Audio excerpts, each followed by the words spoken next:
Welcoming Studio Head of Zenimax Online Studios, Matt Firor.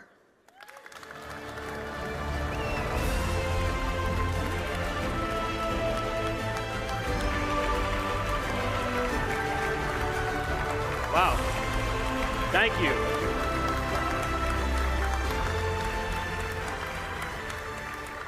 Thanks, everyone. Wow, seriously. Hello, Amsterdam. You cannot imagine how fantastic it is to be right here up in front with all of you, the ESO community, the ESO family, really, and share this moment with all of you. It's absolutely amazing. Welcome everyone here in the audience, and of course to all of you watching on the stream around the world. We're here in Amsterdam to celebrate a decade. That's 10 years of the Elder Scrolls Online. Let that sink in for a minute. 10 years, man, that's a long time in Tamriel. I mean, there's been like 10 new emperors in Cyrodiil in the last week alone. I wrote that joke. And that's what brings us here. Today, we're kicking off the first event in 15 months of celebrating ESO's anniversary. Why 15 months? Because we launched on PC back in April 2014, and almost 15 months later, we launched on console in June 2015. So we like to think of that year and a quarter as an extended launch for ESO. That's a time when we built the fundamental structure of ESO that still supports the game today, as well as a time when we made some mistakes, but we fixed them. So those solutions became the foundation of what makes the game successful today. We made vital improvements that help refine the vision for the expansive world that's now home for such a vibrant community. A community that's grown so much over the years, that's played a huge role in making ESO what it is today. It might be cliche to say it, but we would not be here without all of you. So we're just not here to celebrate the game. We're here to celebrate all of us, all of you, to hear from you, to hear your stories, to raise a glass together after I'm done talking, and to toast the past, the present, and the future of ESO. So do me a favor, if you will. Give yourselves a hand, because you've earned it.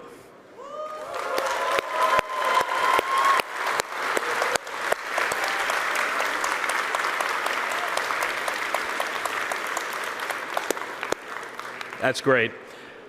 A few weeks ago, I gave a talk at the Game Developers Conference in San Francisco called 10 Years in Tamriel. This talk focused on the earliest days of ESO, starting with my early days in the industry, when I worked on a dozen games you've never heard of in the 1990s, to the launch of my first MMOG, Dark Age of Camelot. Does anyone remember that?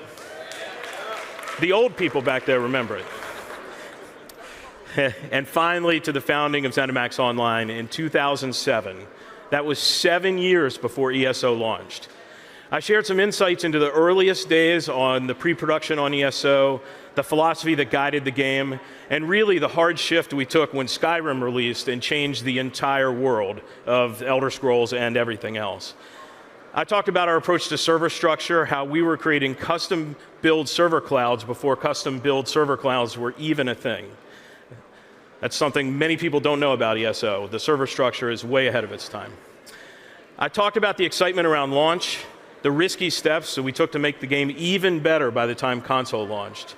And of course, I talked about One Tamriel, which lets everyone play anywhere in the world with anyone they want, regardless of level or experience.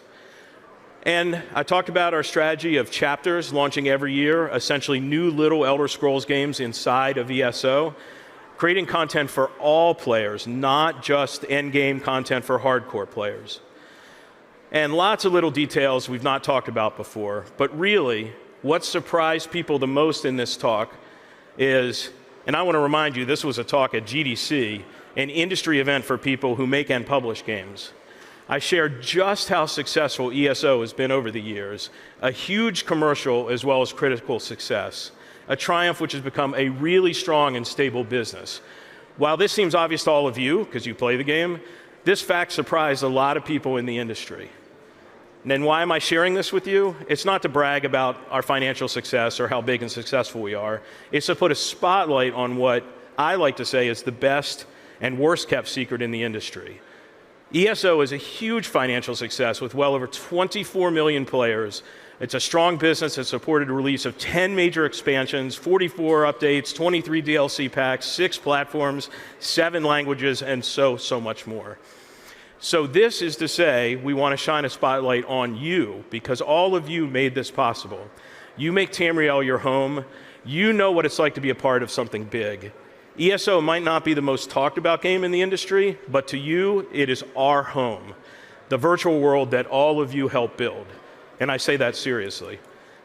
And if I may, I really want to share the success here to shine a spotlight on ZOS and our devs at Zenimax Online Studios, the talented, dedicated, hardworking people who pour their heart and considerable talent into the game.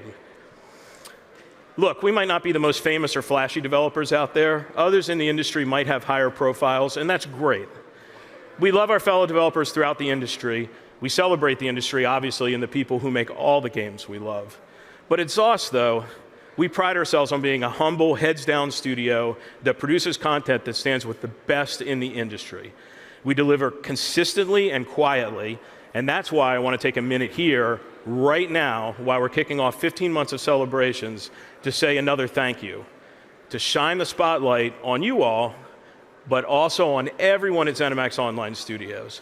Thank you to those who've been with me since the beginning, for 15 years or more, and thanks to everyone who joined along the way. I hope all of you here will join me as I share the pride I feel in the work that everyone at ZOS has done, and to remind my teammates, you haven't built just a game. ESO innovates, it captivates. ESO is a community. ESO is our community. And ultimately, ESO is a success unlike any other in the industry. That's once again thanks to everyone at ZOS who put so much into building this game. A few minutes ago, I asked you to give yourselves a round of applause. Now I'd like you to join me in giving a round of applause to the team at ZOS, a team that makes me so proud to stand here. Wait for it. Go ahead.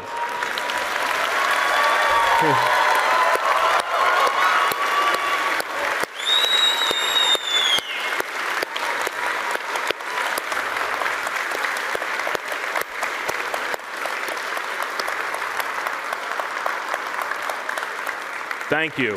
Thank you so much. I know it's very much appreciated. This team makes me so proud. It makes me so proud to stand here representing them, right? They're back home in Maryland and at our studios around the world, but I know they appreciate it, so thank you so much. So here we are today, part of this great community we call ESO.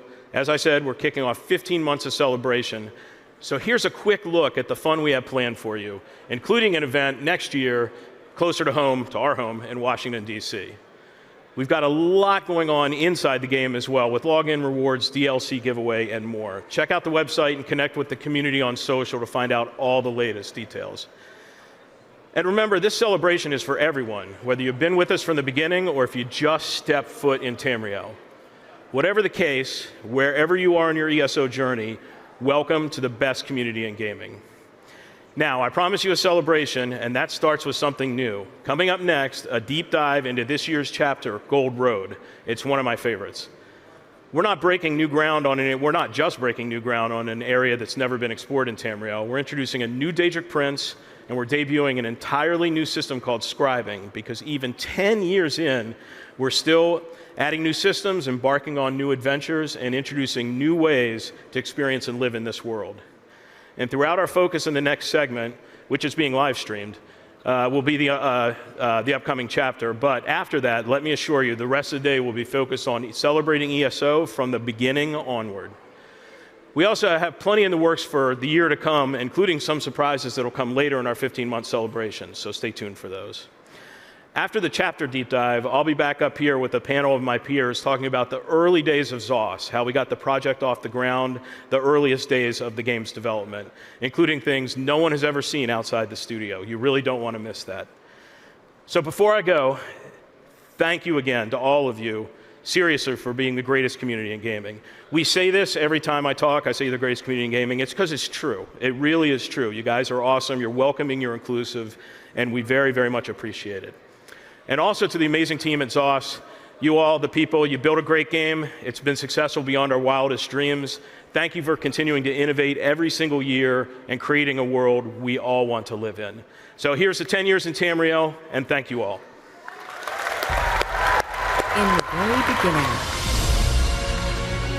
we set out to create an online game like no one had ever seen before. a game that invited players to be a part of something really, really big. A world where players could explore, adventure, and write their own stories. We had no idea how huge this was going to be. It's been 10 years. Come join us for what's next.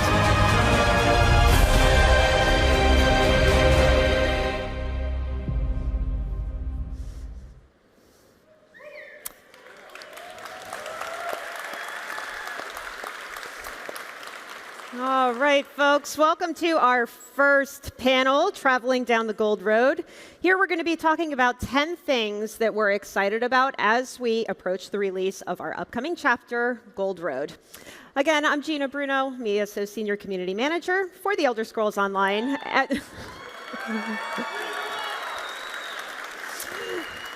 We are all so excited to be here in Amsterdam with you today, in person, of course, and everybody watching on stream. So as Matt mentioned, we are kicking things off with our 10-year celebration, and we thought it would be fun to share 10 reasons why we're so excited about this upcoming chapter in celebration of 10 years of ESO. You get it? 10 and 10? Yeah? So before we get started, yeah, I'll be here all day. Before we get started, I would love to introduce our speakers. Come on out.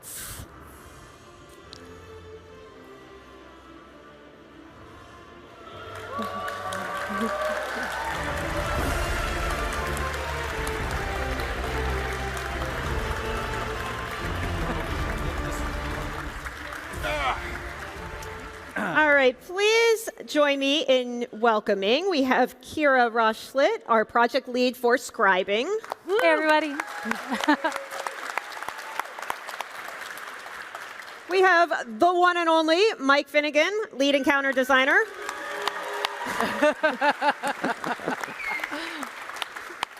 We have CJ Greb, our art director for ESO. And last but not least, we have Ed Stark, our zone lead for Gold Road.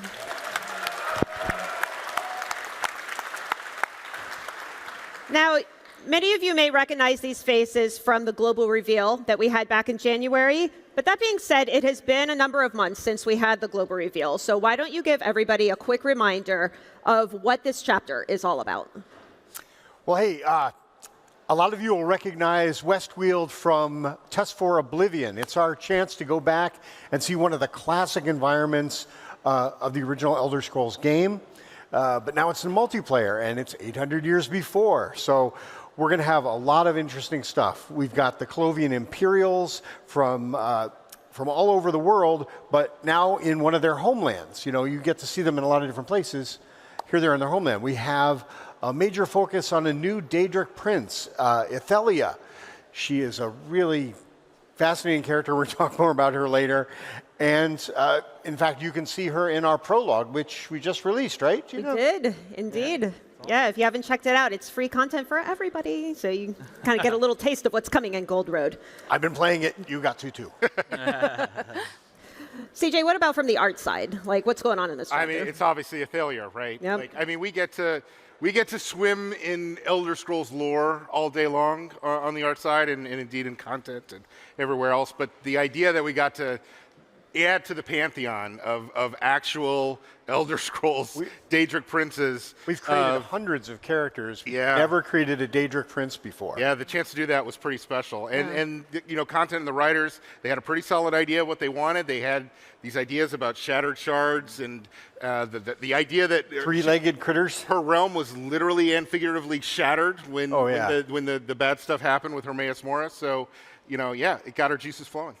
Yeah, and it's really pervasive throughout the entire chapter, from the monsters to the New World event called Miramore Incursions to the trial. So that Ithelia theme really permeates through everything. And for something a little bit different, the giant system that we've been working on is scribing. You can do scribing throughout the chapter. It has this wonderful, rich storyline, and I'm just so excited to see the players get their hands on it. Yeah, we know a lot of folks probably in the audience and then, of course, watching online are really excited to hear more about scribing. So let's actually start the list there and move right into the scribing system. Kira, what's one of your favorites? So I really love Soul Burst. That's a new grimoire in the Soul Magic skill line. So anyone can use it no matter what weapon they use, and you can get it for free just by completing the scribing quest line. Before you get too deep into Soul Burst, why don't we give everybody just a quick refresher on what scribing is and what they can expect with it in the chapter? Yeah, that'd be awesome. So with scribing, you get access to 11 new customizable skills that you can really figure out how you want to make your own, whether it's filling gaps in your build. We wanted to give the players more control over their characters, their skills, and how they role play. Look at that. Now, I know that's like a super high-level overview, but the good news is we're going to be showing a Scribing 101 video after this. Yeah, in that video, Kira, sorry, you know, my dog just somehow shows up everywhere I am, even when I'm out of the country.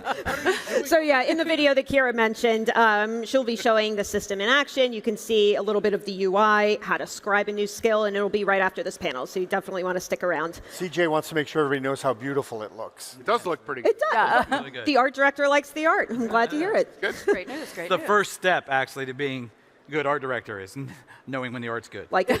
We just point at stuff and say, Yeah, that's yeah. good. That's That's good. good. Get rid of Go. that. Get rid of that, yeah. Oh, no, Gina's dog was over here, Oh, too. no. So he's everywhere, I know.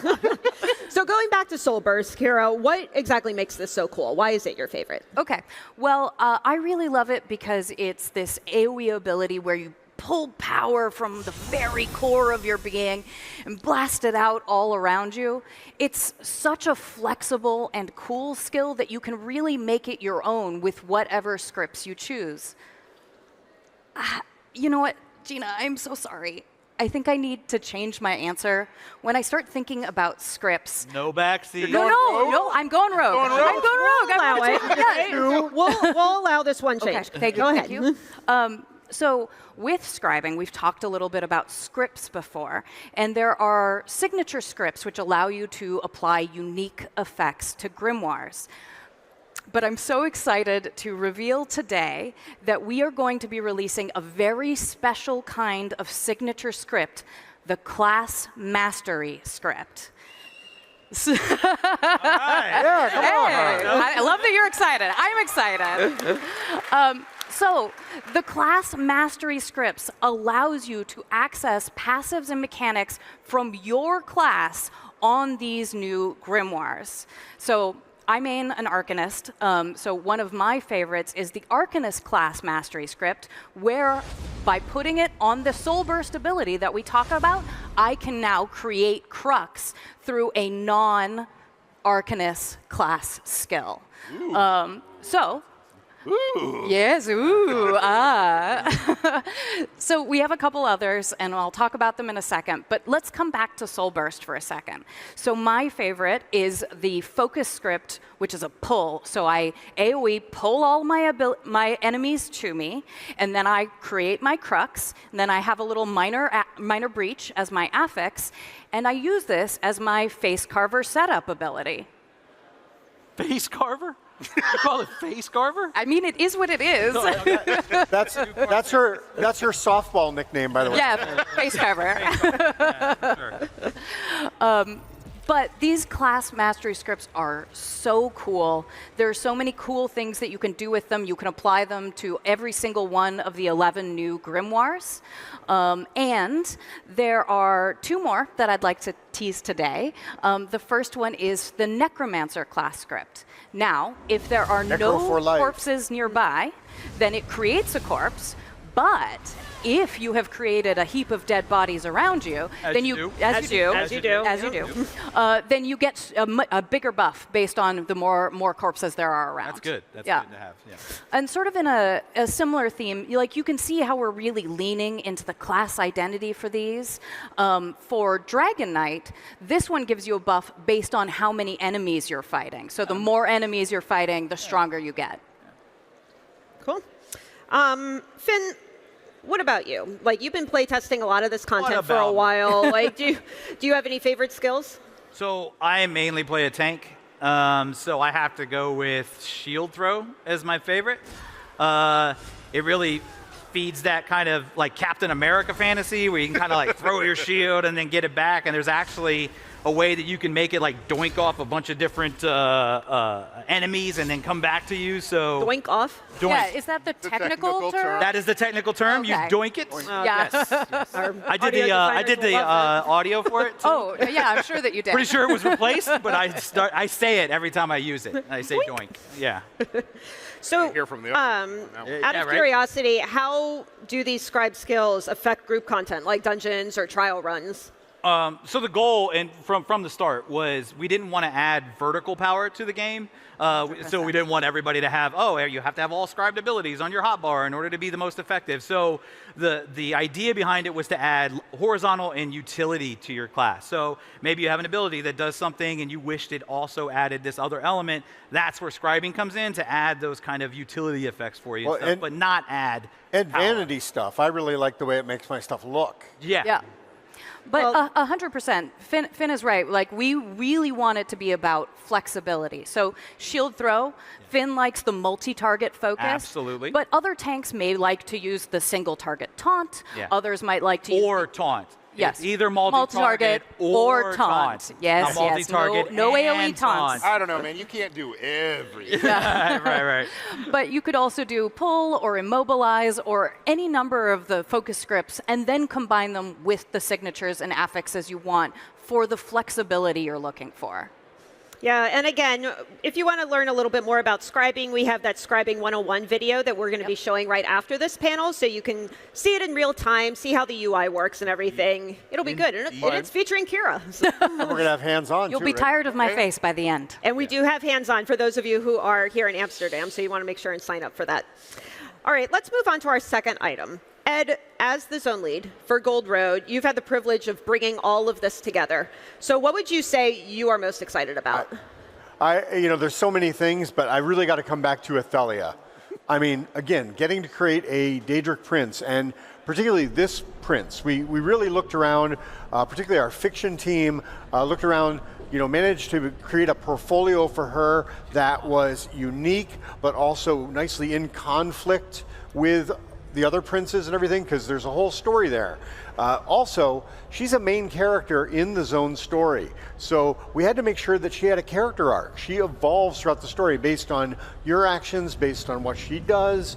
And that's something that's very unusual for a Daedric prince, to have any sort of, change in them. Also, how do you have a forgotten prince? Why does nobody know about them? And now suddenly, she's got followers. She's got scions. I mean, you get to encounter her scions in the dungeon. Oh, maybe you don't.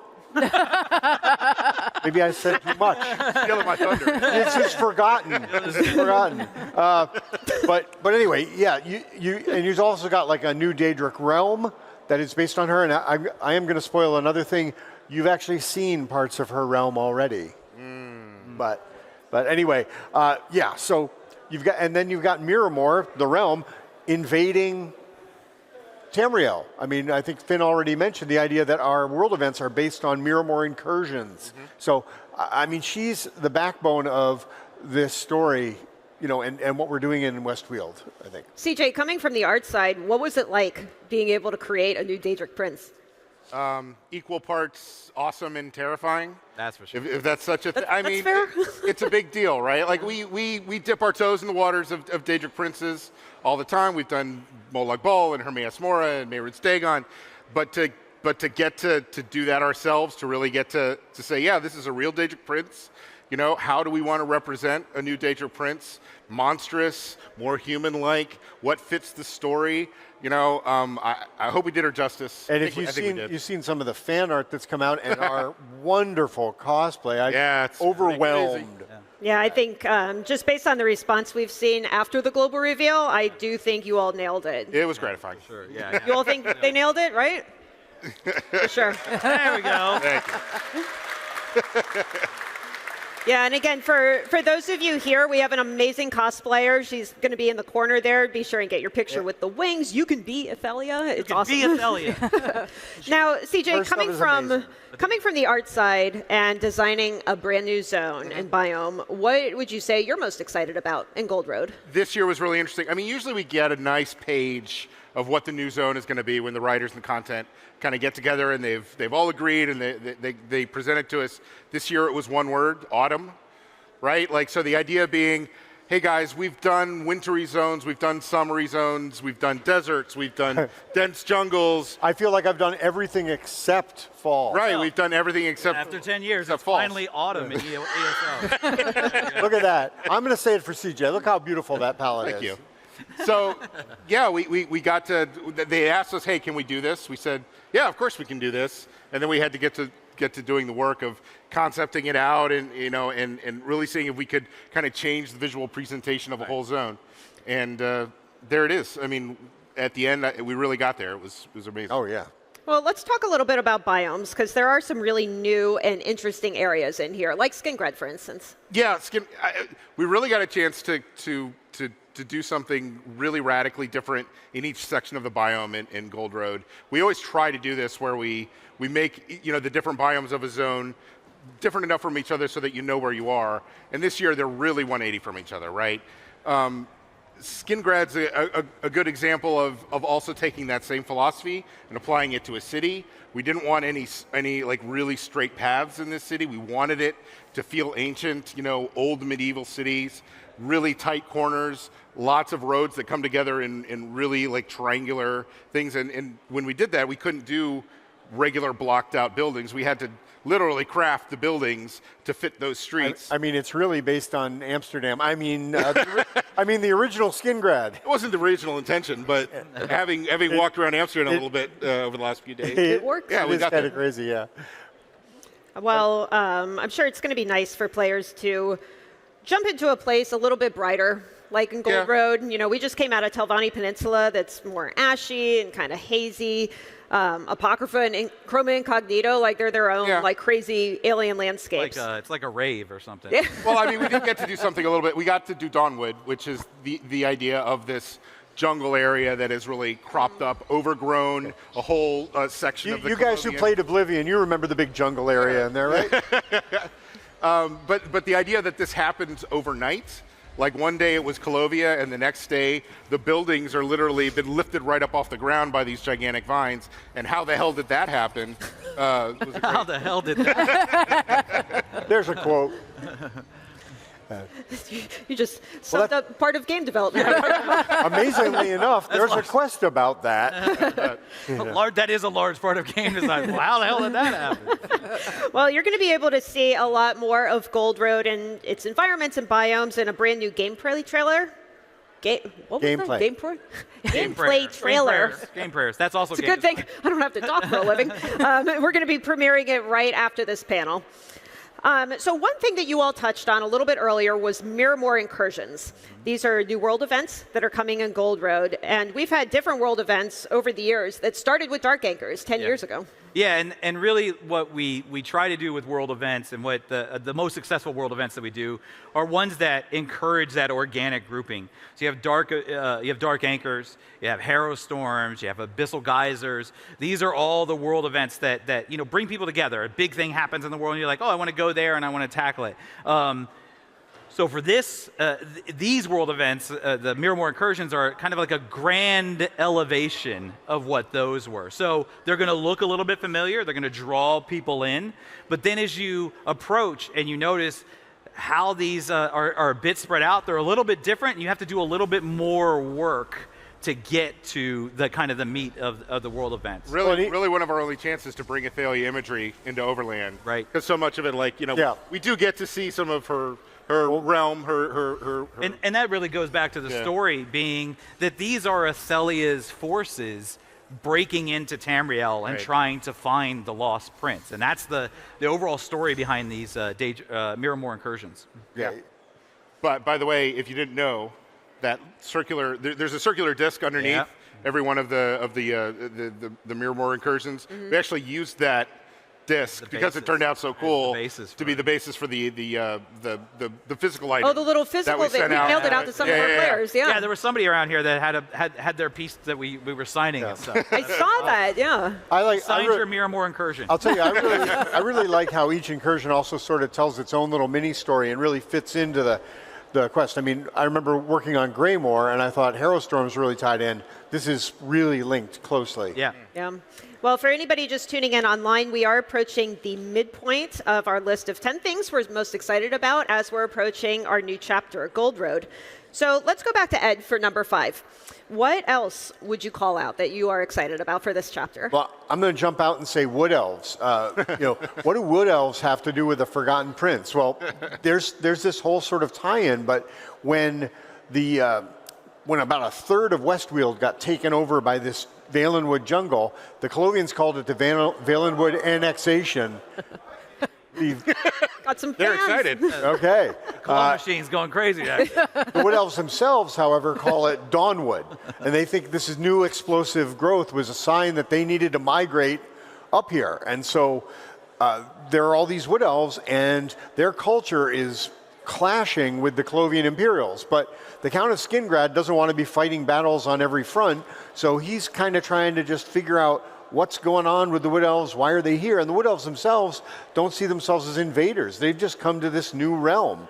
It's really interesting. And you have to discover, as part of the zone story, why this happened, how it happened, is it going to last, all that sort of thing. Bosmer are fun for us. We haven't gotten to really do anything with the Bosmer in a little bit, and like It's this launch. Yeah, really. And they follow the Green Pact, which is this interesting sort of like cultural prohibition. Do they follow the Green Pact? Do all of them? Do they? Well, that's not for me to decide, but I'm not spoiling anything. Usually they follow the. Yeah. Well, let's talk a little I think we bit caught her about off guard with that one. a little bit about returning characters, because that's something that we do tend to do as we go into chapters, is maybe bring some characters back, right, Ed? Oh yeah. I mean, none of you like it when we do returning characters, right? No. Okay. Maybe Well, some favorites? we've actually got a bunch in this story, and we probably don't have time for the long-winded discussion of how that happened. But honestly, we always pay attention to what the community is saying, what characters they want to see, what themes they want to explore. One of our most important returning characters is Baragon. He is the brother of Evely Sharparrow, who's a very popular fan favorite, and he only has a very small part in an earlier chapter, but he actually becomes a major resource for you in this adventure. We're also bringing back Laramil and Torvasard from Necrom, and then Hermaeus Mora has to make an appearance, but we have some characters we haven't seen in a while. We have Mizik Thunderboots, the Kashyyyk investigator. Yeah, Mizik. There's a big Mizik lover back there. Yeah. There you go. Yeah. Is We that have- K-Pal? That's Yeah, K-Pal, that's yeah. K-Pal. Yeah, that makes sense. We have Narcissus Dren. How many of you pushed him down the well? How does he keep coming back? And then, I know this character is not terribly popular, but we have vampires in the area, so we had to bring back Fenorian. Really? Oh, you guys do like Fenorian? Okay. all right. Obviously, You had to loves drop Fenorian Fen into in there. it. Yes, I did. He was one of my favorites from Greymore, which I got to Fen. work on. So, Love Fen. yeah. Well, if we're Love Fen, talking not about... Fen. Ooh. Sorry, go ahead. No, Yeah, go ahead. by all means. Well, if we are talking about awesome characters, and Wood Elves. The Scribing questline actually has a really fantastic Wood Elf named Nalia. She is a votary knight of the Order of the Lamp. And so it's really cool to get to go on these adventures with her, find out more about the Order of the Lamp and how they interact with the Mages Guild. And she's super smart and charming and a little impulsive, which is always fun in an adventuring companion. So I tell you, I love her. In part because I didn't have to work on her.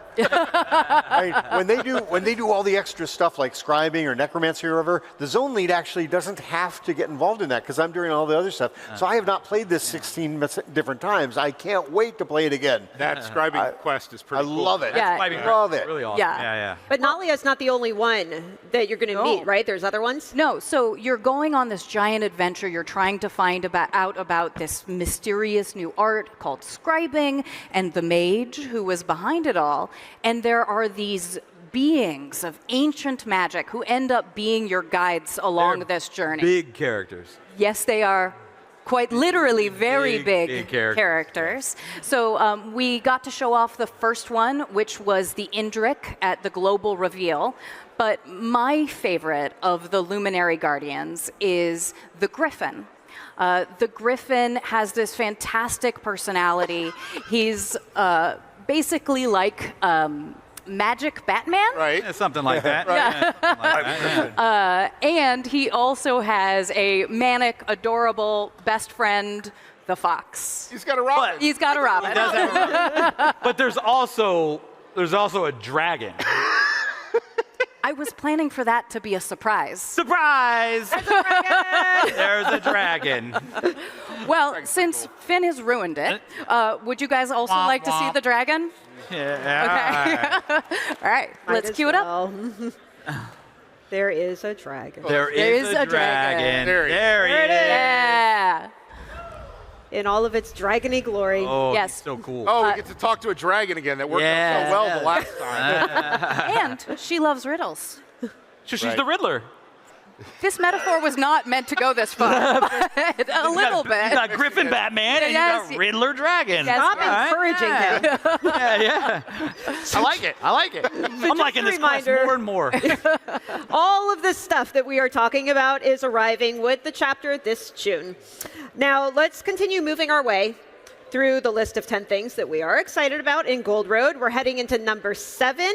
Let's talk monsters. So every time we release a new zone, we always have a bunch of really cool monsters that we add to the space. Sure, and when we've delved into Daedric spaces, we've kind of defined new monsters that would fit in there. So if you remember the Ruinok with Mehrunes Dagon, Yes. that was like a mimic of Mehrunes Dagon. He had 4 arms and stuff. So developing Ithelia from scratch, we were able to develop some brand new creatures that nobody's ever seen in Elder Scrolls before. So some of these are going to look familiar if you've played previous content, but we also got to do some new things. So one of the new ones is called the Fractured Remnant. As he appears on screen, it was almost like I timed that perfectly. Yeah. Anyway, the Fractured Remnant is this like 3-legged, weird amalgamation of crystal and glass and attacks from different angles. Kind of so like it's an really good. Ithelia Rubik's Cube. Yeah, something like that. And so that one's really cool. And then there's some stuff that's going to look a little bit more familiar. It's called, there's a monster called a Shattered Shard, which is this giant hulking crystal creature, and it actually forms weapons out of crystals to attack you. But we didn't just focus on Ithelia. We also added some new wild creatures to the realm. One of those being the Thorokar. As you can see it here, it's got some feline features up front, and then it has like a tail that's almost like scorpion-like. So he attacks you, and again, new ways with poison and stuff. So it's really great to be able to bring these creatures to life and finally actually unveil them. I love it when we create creatures like these because, as you can see here, then they become mounts. I can't wait to ride around on the Theriker, to have my little Theriker pet. Maybe we'll get a Theriker plushie if we can get it through customs. And the Shattered stuff actually came on a little earlier than usual. Yeah. Because you guys, I mean, we knew Ithelia was coming, and we had beginnings of our design, and then when we were starting to talk about Infinite Archive, is the first time you came to me and said, hey, we need some Ithelia themed. We didn't ever say the infinite archive creatures were Ithelia. I'll shut up now. See, I'm not the only Way one. to spoil that I'm one. not the only one. We are batting 1,000. That we are. We're like, oh. Can't take you guys in. Yeah, no. Anything else Give you them want to more spoil? drinks. Rich and Matt aren't in the room, and I'm sure they're not watching. Yeah, just wait until our panel's at 6 and 7. Yeah, right. Yeah, if we're still alive then. No more secrets, right? Yeah, right. So, Finn, we have gotten all the way to number 8 on our list, and we have yet to discuss something that I suspect you would really like to talk about. A little bit. Yes. So the new trial. Yeah, there we go. Let's just move on to number 9. So Lucent Citadel is the new trial. Look at how good that looks. Look at how good that looks. There's actually a fractured remnant on the screen too. Yep. So Lucent Citadel is the new trial, and what we like to do, so we've done a lot of really cool mechanics in trials over the years, if you remember. So we had the spreading poison in Sanctum Ithelia, where everybody likes to poison their friends and run around. We have the mage with the super sun, Rakat's backyard, the twins that tried to teach people how to move right and left, but they still don't know how to move right and left. I love it. I'm that person in the group that's like, oh, what? DSRs, the bubbles that run into each other and explode. I remember our first trip into DSR. Everybody was just belly bumping with the bubbles and killing each other. It was so great. Rock Grove has a whole other hard mode mechanic. So we challenge the team every time to come up with new and crazy mechanics, and this is no different. So Lucent Citadel has some stuff that we haven't done before. In particular, I think the final boss is really, really cool. There's the quotes again. If everybody's seeing that, keeps saying boss. Anyways, the only advice I would have to you guys for that one is get ready to run in that one.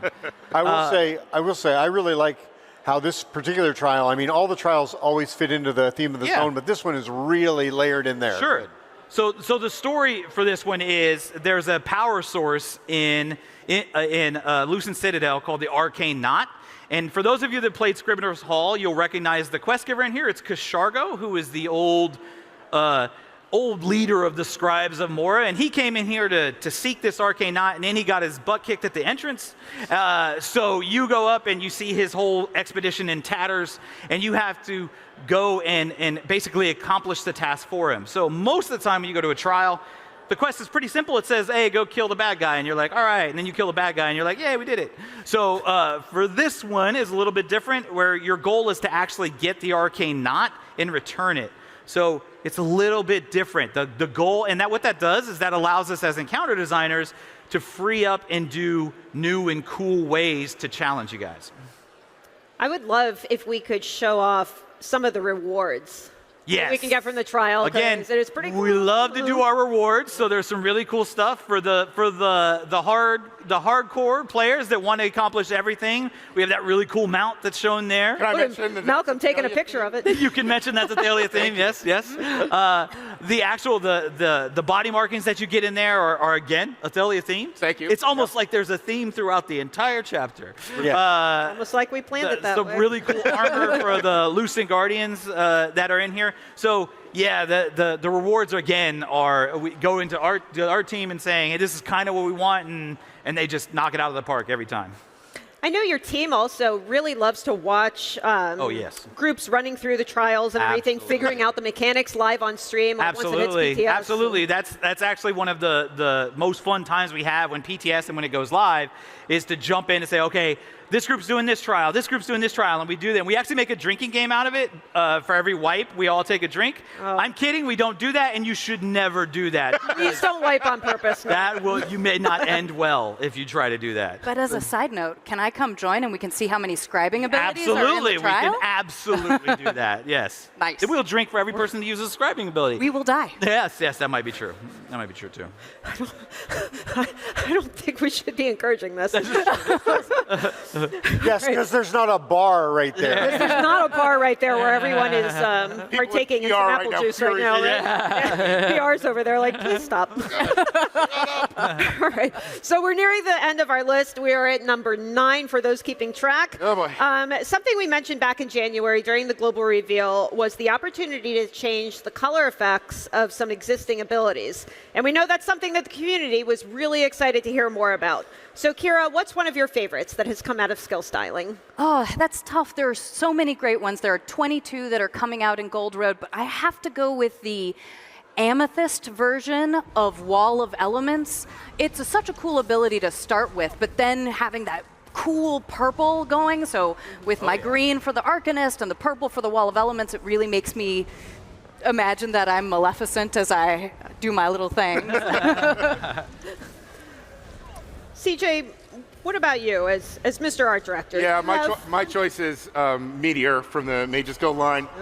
It's already a really cool effect, this big blue ball of flame that comes down and obliterates your enemy for you. But if you've ever wondered what it might look like if that were an actual meteor and it were red flame, there you go. You can now switch it up. Absolutely. Yes. Finn, I'm going to put you on the spot here. Do you have one that you have enjoyed? One of the new color effects?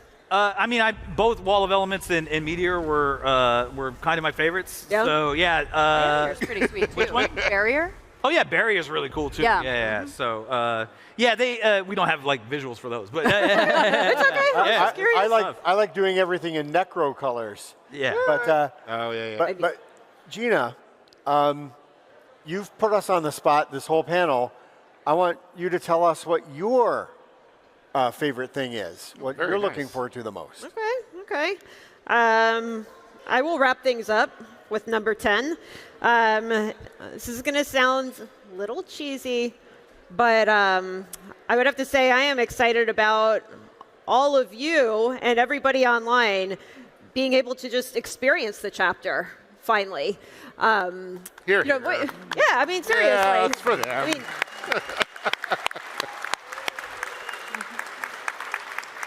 like, Gold Road is awesome. Everyone is really stoked to check out Scribing. Like, we know there's going to be some amazing streams and builds and everything coming out of it. Absolutely. Now, just a reminder that everybody here at the event can actually play. There are hands-on stations, but you do have to sign up first. Yep. Everybody watching on stream is going to be able to play it on our public test server April 15th. So when we get back from Amsterdam, we are going to be furiously writing all the patch notes for it because they are absolutely not finished yet. And this build, how old is this build? It's like a month old. It's About a month. maybe about a month old. So there are some flaws. Our team is aware, so they'll help you out if you run into something. Yeah, it was a work in progress when we took it, but we definitely wanted to be able to bring it here so you can check it out, kind of get like a first look of it. Right. If it was ready for release a month ago, we would have released it a month ago. So Surprise getting a marketing. preview alert. Yeah, so as Finn mentioned and talked about a little bit, we love watching the streams when we hit Absolutely. PTS because that's really our opportunity for the whole dev team to really watch it and see people experiencing this stuff for the very first time. And there's just really something special to be able to see that and witness it live. It's the beauty of the internet, right? It is. Yep. Well, It and brings us together. It brings us together, and with over 4,000 unique skill combinations for scribing, we're looking forward to see you all use as many of them as possible. 4,000. You say that more dramatically. That's, I know. 4,000. Seeing, Tried all of them. Yes. I just like day one so I can get all you guys to help me with those world event achievements. Yeah, there you go. seeing some of our content creators sweat a little bit. Like, how am I going to create guides for 4,000 things? 35 web pages. We can do it. We believe in you. But yeah, I mean, all the builds that are going to come out of Scribing, all the amazing fan art. I mean, there's been amazing Ithelia fan art already. So, like, we know everyone's just going to go nuts with it. Exploring the new trial, of course. Of course. Meeting Ithelia, this brand new Daedric Prince. Like, there's a lot to enjoy. And we just cannot wait for you all to experience it. So want to give a huge thank you to our speakers here from the ESO dev team. We have a ton of people watching at home, too. So I want to give them a round of applause. Thank you. Thank you.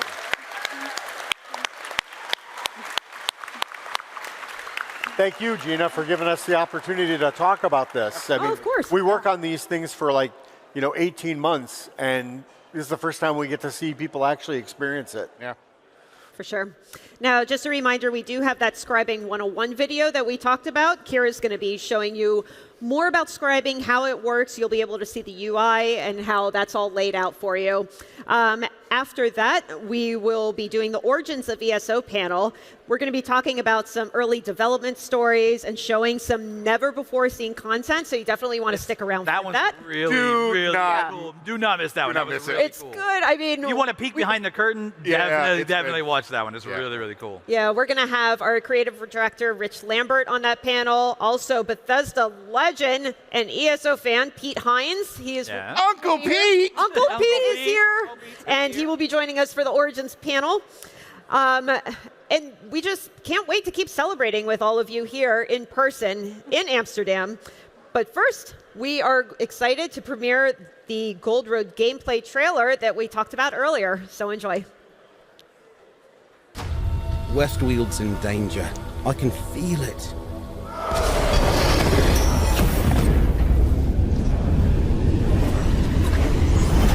From the Colovian Highlands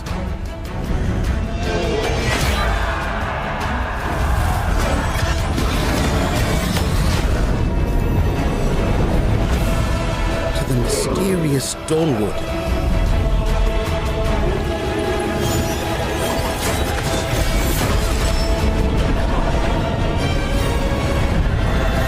And all along the Gold Road. It's like we're a glass chalice balanced on the table's edge. And it's about to fall and shatter.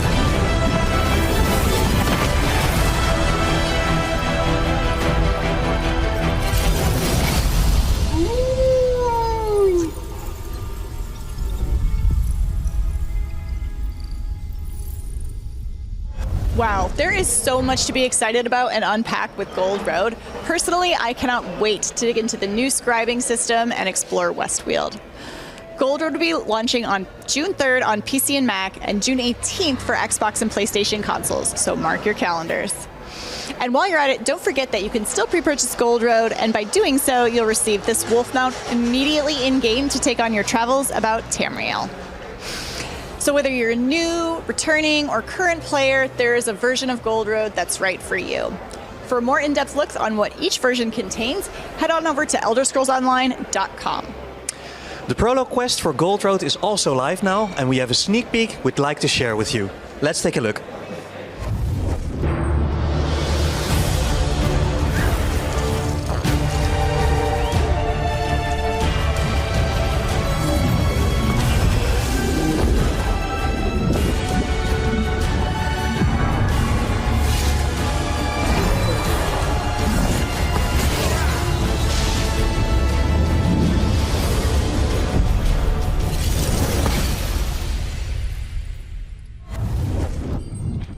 Honestly, I can't wait to jump into the prologue quest myself. That looks amazing.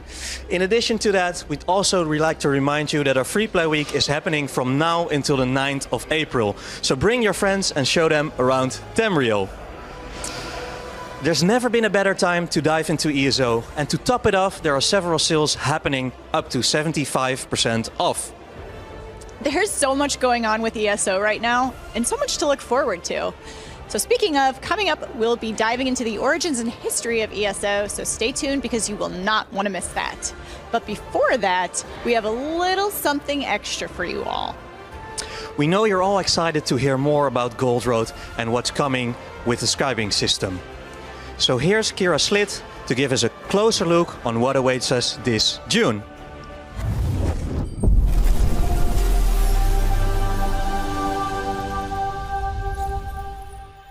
Hey everybody, I'm Kira, and I am so excited to give you an overview of the awesome new scribing system that is coming out in the new Gold Road chapter of the Elder Scrolls Online. Scribing is a new system that is really focused on roleplay and choice. So we've given them agency over their skills. We have 11 new skills that you can customize. These skills are called grimoires. Each of these grimoires can be customized in 3 ways. A focus script, which allows you to change the main function of the ability.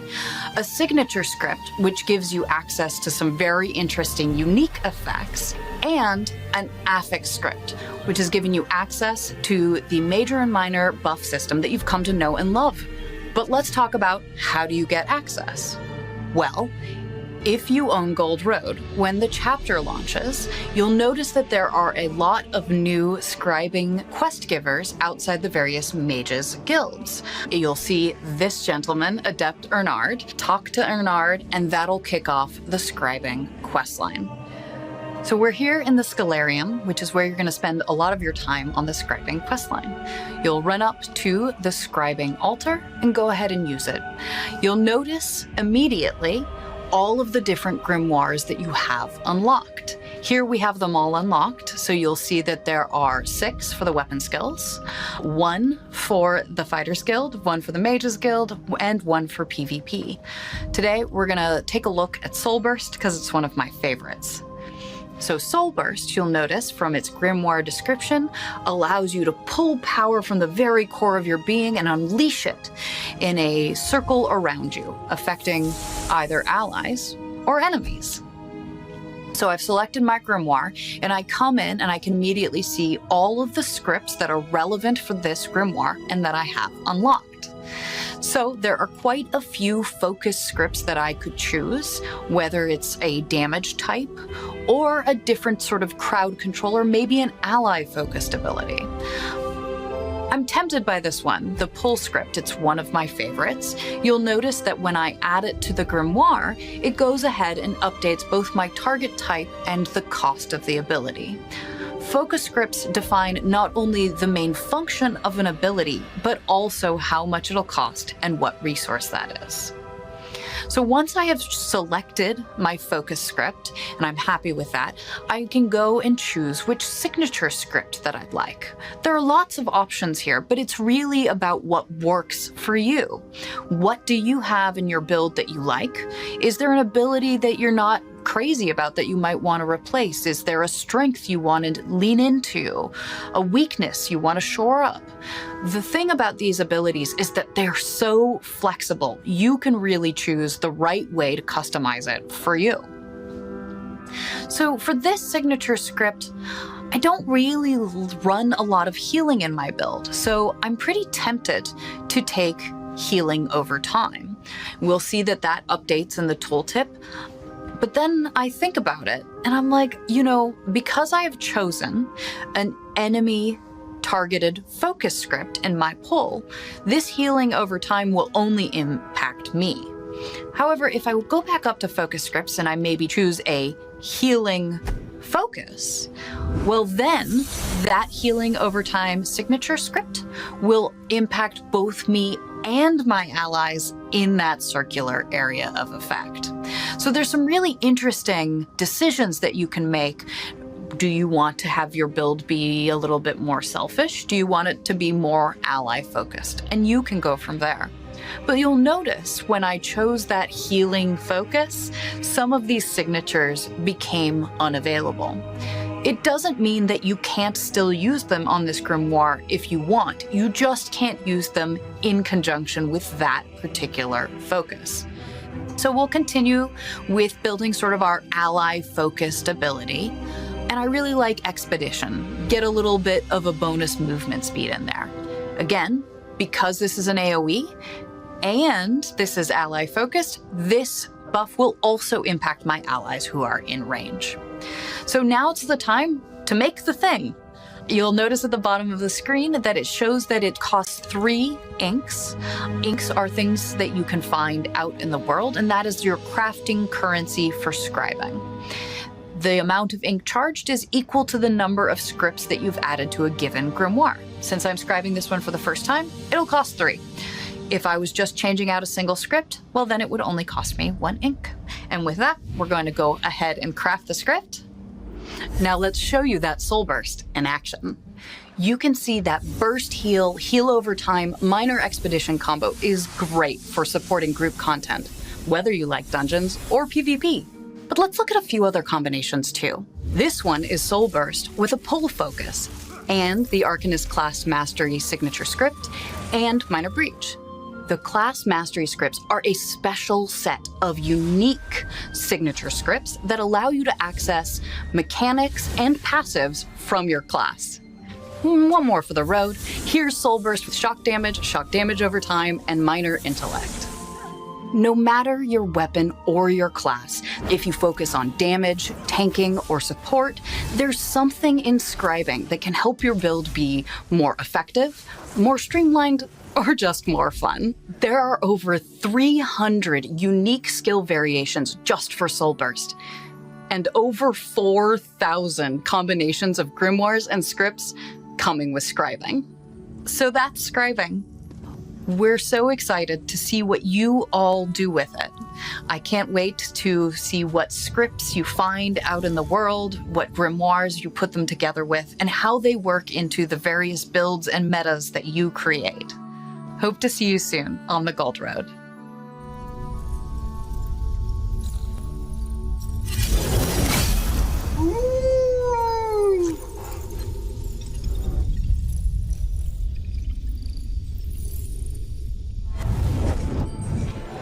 I don't know about you all, but that Scribing 101 walkthrough from Kira was so insightful, and I personally cannot wait to get in game and try it out for myself. And that's actually what the attendees here are doing today on site, is they'll be able to play the Gold Road chapter and experience the Scribing system. And I'm here with Alienware Community Manager John Pylon. John, thank you so much for joining us. Thanks for having me. And you actually are no stranger to Elder Scrolls or ESO. Can you tell us a little bit about your history with the game? Yeah, so I've been playing Elder Scrolls for ages. I first started with Morrowind back when I had the original Xbox, and I've played every game since then, everything that has come out. So when Elder Scrolls Online launched, I was right in there. Awesome. And what's your favorite ESO chapter? I love all the chapters. If I have to pick one, Morrowind just has a very special place in my heart. It just felt like coming home again after all those years away from Morrowind. So I think a lot of players feel that way about Morrowind, myself included. And so you're here at the hands-on station. Can you tell us a little bit about the setup that's going on? Yeah, so we were really lucky to get to provide the full setup for the Alienware hands-on station here. So we've got Alienware Aurora PCs, we've got monitors, keyboards, mouse. We've got the works to make sure that you guys get to play the Gold Road in like the perfect conditions. Awesome. And I actually couldn't help but notice a very special monitor that the game looks absolutely stunning on. Yeah, we also were able to bring out our brand new AW2725DF monitor.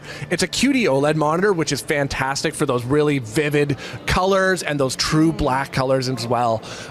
It's the OLED technology gives you like infinite contrast. So Tamriel's never looked better except for when it's on this screen. I may have to scoop one of those up myself. And actually, I heard there is a really cool thing happening with ESO in the Alienware community right now. Can you tell me a little bit about that? Yeah, so on our Alienware Arena right now, if you go to aw.gg/ESO, you can join our community event where you can link your Steam account and earn rewards as you play the game, including a Karthwolf Charger mount.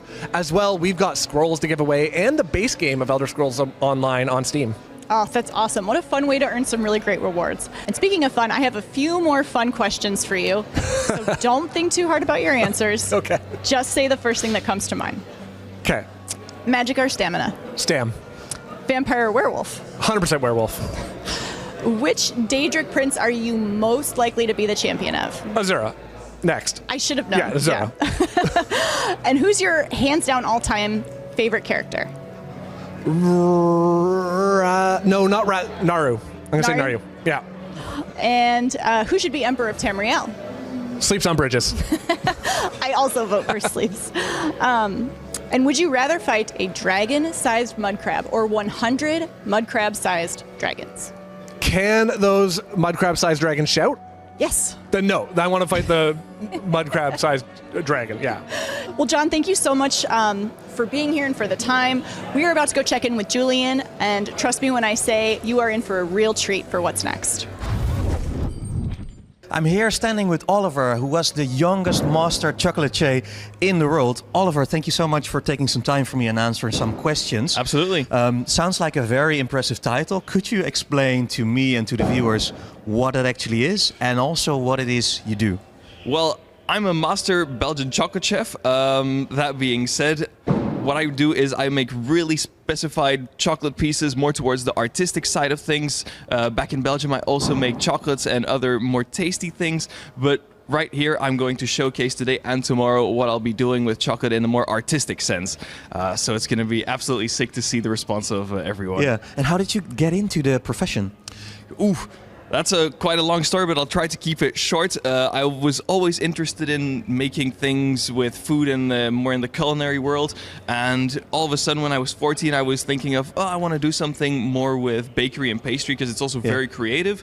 And then I remember my first chocolate lesson. I was like, this is what I want to do for the rest of my life. And specify to more the artistic side of things. And yeah, I think it speaks for itself. Awesome. And speaking of making things, could you explain to the viewers what you've actually brought here? So I made the sword and the armor set of the High Lord from the update. The High Isle update, chapter, yeah. Indeed. And yeah, I'm really glad that it turned out the way that it did. Completely into detail. The only thing that I had to make this sculpture was pure chocolate and some 3D sketches. So it was really tough to start all the way from scratch, but it was a blast. At first, I couldn't even believe that this was proper chocolate. It's absolutely crazy when you see it in real life. I've heard it a lot. A lot of people came by and said like, "Oh wow, that's a sick cosplay, man." Until that I explained them that it was from chocolate and it could be edible to the crumb. It's great. It's absolutely insane. If you're here to see it, it's absolutely amazing. So could you tell us what is actually the hardest part of making all this?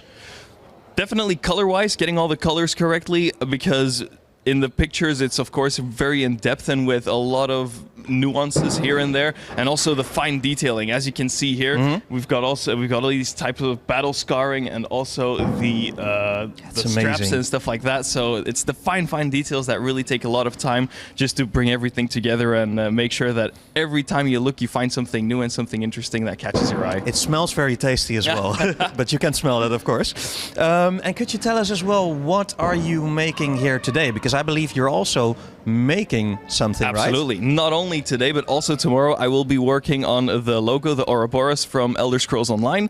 Today is going to be mostly the basic shapes, trying to get the entire shape very nicely fine-tuned, and then afterwards tomorrow we're going to be more into detail and eventually also coloring. So it's going to be the size of a steering wheel, so it's going to be pretty sick. Awesome. I can't wait to see it. Oliver, I want to thank you for your time and taking the time to answer some questions. Thanks so much. We have another surprise for you, because I believe that Amy is currently with our very own Ithelia cosplayer. So off to you, Amy.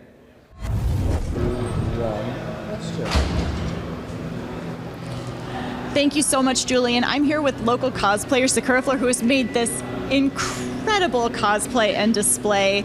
This really is an amazing undertaking, and I have to ask you, can you tell me a little bit about what went into making all of this? Ooh, a lot of blood, sweat, and tears, especially tears. We had an amazing team working on this. A Little Gem from the UK, as well as Harvey from the UK. It was amazing. They all spent a week and a half to just put this together. We all cried about it because it didn't go as planned, but in the end, I think it looks really great, and I'm really happy people get to take pictures with it. It came out incredible. And can you tell me how you even start planning something of this scale? Well, when I saw the design, I was like, okay, she looks really badass. Those wings are amazing. And at first they wanted me to carry them on my back. And I was like, well, with the way I am and how I'm really energetic, I will hit people and just floor them. So I was like, maybe a statue is better. So we planned for this because we wanted people to be able to take pictures with it. And I was like, it's a lot nicer. So we started the process, and then we're like, it became bigger and bigger and bigger. And they're like, can we do them a little bit bigger? We're like, okay, fine. And at the end, we started crying because it was so huge, but we're happy with it. It's incredible. And I got to say, it's amazing that people are going to be able to use it as a photo opportunity here. It's such a cool feature. And you've spent all this time now inhabiting this character and really trying to become her. So I have to ask you, everybody has their own Ithelia theories. And here's my question.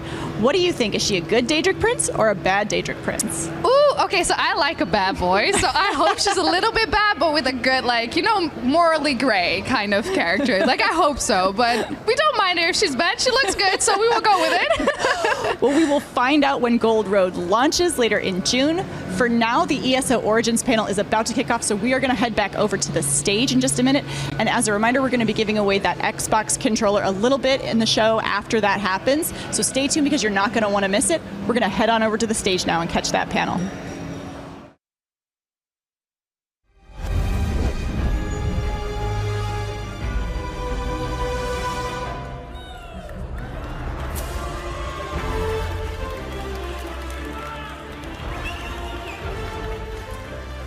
Back again. Couldn't get rid of me that quickly.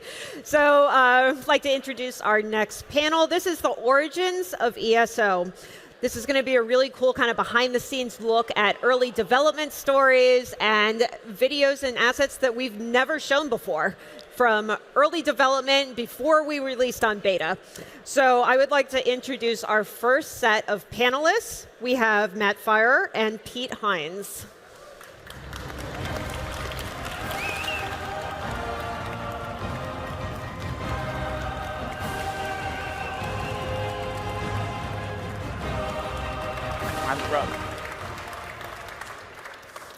I almost fell down. Yeah, you did. I was saying earlier, it's a little slippery, Very slippery. The cowhide. All right, so Matt Firor, of course, our studio head of Zenimax Online Studios. We have Pete Hines, Bethesda veteran, ESO friend, and super fan of ESO. So Matt, why don't we start with you? Why don't you tell us a little bit about yourself, your background of the industry, and a little bit of your history? I talked about it a little bit in the keynote, but I was a game developer in the Washington, D.C. area where Bethesda was. I was at Mythic Entertainment in the 90s and a couple companies before that.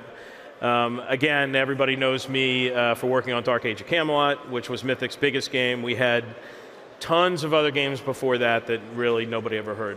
Although we did do a game that was big in Germany called Spellbinder. I don't know if anybody remembers that, but I remember. Hey! Okay, there we go. Oh, it's just CG. Yeah, much bigger in Germany than it was in the U.S. But there we go. Thank you, Europe. My ego is now faded. Now good. But yeah, so I was already in the D.C. area, right? So and Bethesda was in the D.C. area. So there were only two or three game studios there. So there was some kind of we hired some of their people, they hired some of our people, right? So we kind of knew each other. Yeah. But my journey was online games in the 90s, leading up to the MMO at Dark Age of Camelot. Now, Pete, what did you know of Matt? When did you first meet him? I didn't meet Matt until we talked to him as part of the project that we're here to talk about. I mean, I knew of Matt because, as he said, like we had folks from his studio interview with us for roles, so we knew of them. As he pointed out, there's not a lot of us in the DC area, so we tend to know about each other. But it was one of those, like I knew of him, but we hadn't met or chatted at all before we started down this path. How could you not know Matt? So, Pete, why don't you set the stage for everybody? We're going to kind of transport ourselves back to 2007. What was happening with Zenimax during that time period? It was fun getting ready for this panel to actually go back and look. Like, shit, I don't know what I was doing 17 years ago. That was a long time ago. I don't even know what I was doing 2 days ago. But, when we started the conversation around, like, maybe we should create an MMO studio, or we want to make the Elder Scrolls Online, it's important to note here, by the way, like, Robert Altman, who was our chairman for years, passed away right before the Xbox acquisition, he is the reason that this game exists and that all of us are here. Like, Robert's passion and belief in this project before it ever came to be was completely unshakable. He knew that if you find the right people with this brand, and he saw what a good MMO, what a successful MMO could do, he was just dead solid certain that it would be a runaway success. Now, I'm not sure we did as good a job convincing them as we could have, like how terrifying this is going to be and how hard this is going to be. Because you have to remember, like 2006, we had shipped Oblivion, right? Game of the Year. It was really successful, but like Bethesda is 80 or 90 people.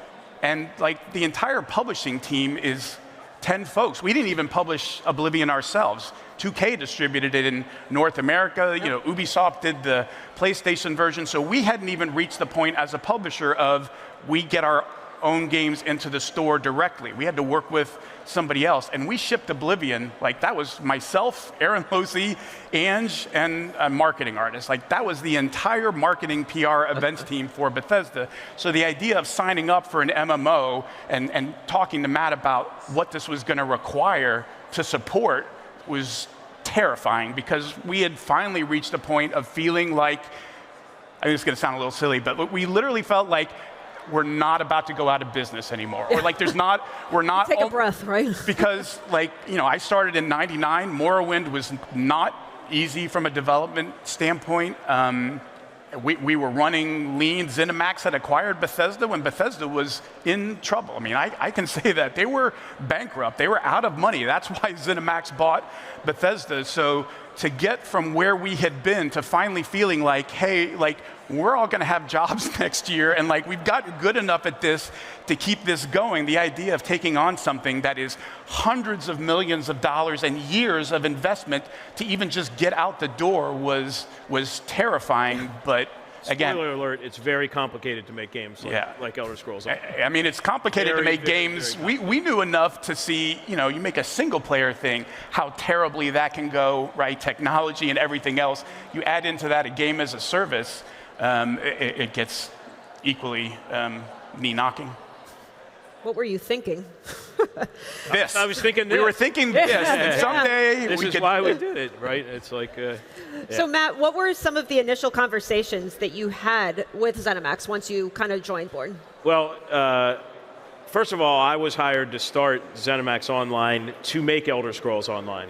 If you know anything about me, you talk to me for more than 4 seconds, you'll know I'm the world's largest Fallout fan. And I really wanted to do a Fallout game, but Fallout 3 hadn't even launched yet. That's how long ago this was. Yeah. Like, this was a long time ago. And they were like, we don't even know how that's going to do yet. Just work with Elder Scrolls. It's fantasy. It'll be much easier. And of course, it was the right decision. But well, and I remember even online, a lot of people were guessing, like, it's got to be either Elder Scrolls or Fallout. So, well, that was the only two IPs, I think. So that interplay Fallout MMO, that didn't scare you off? That wasn't... No, I actually was working with Interplay to get the rights to Fallout to make my own Fallout Online when you took the rights away from me. Blame Todd Vaughn. That wasn't me. That was Todd Vaughn. And then I had to join Bethesda, and 17 years later, I still haven't. Our plan worked. Yeah.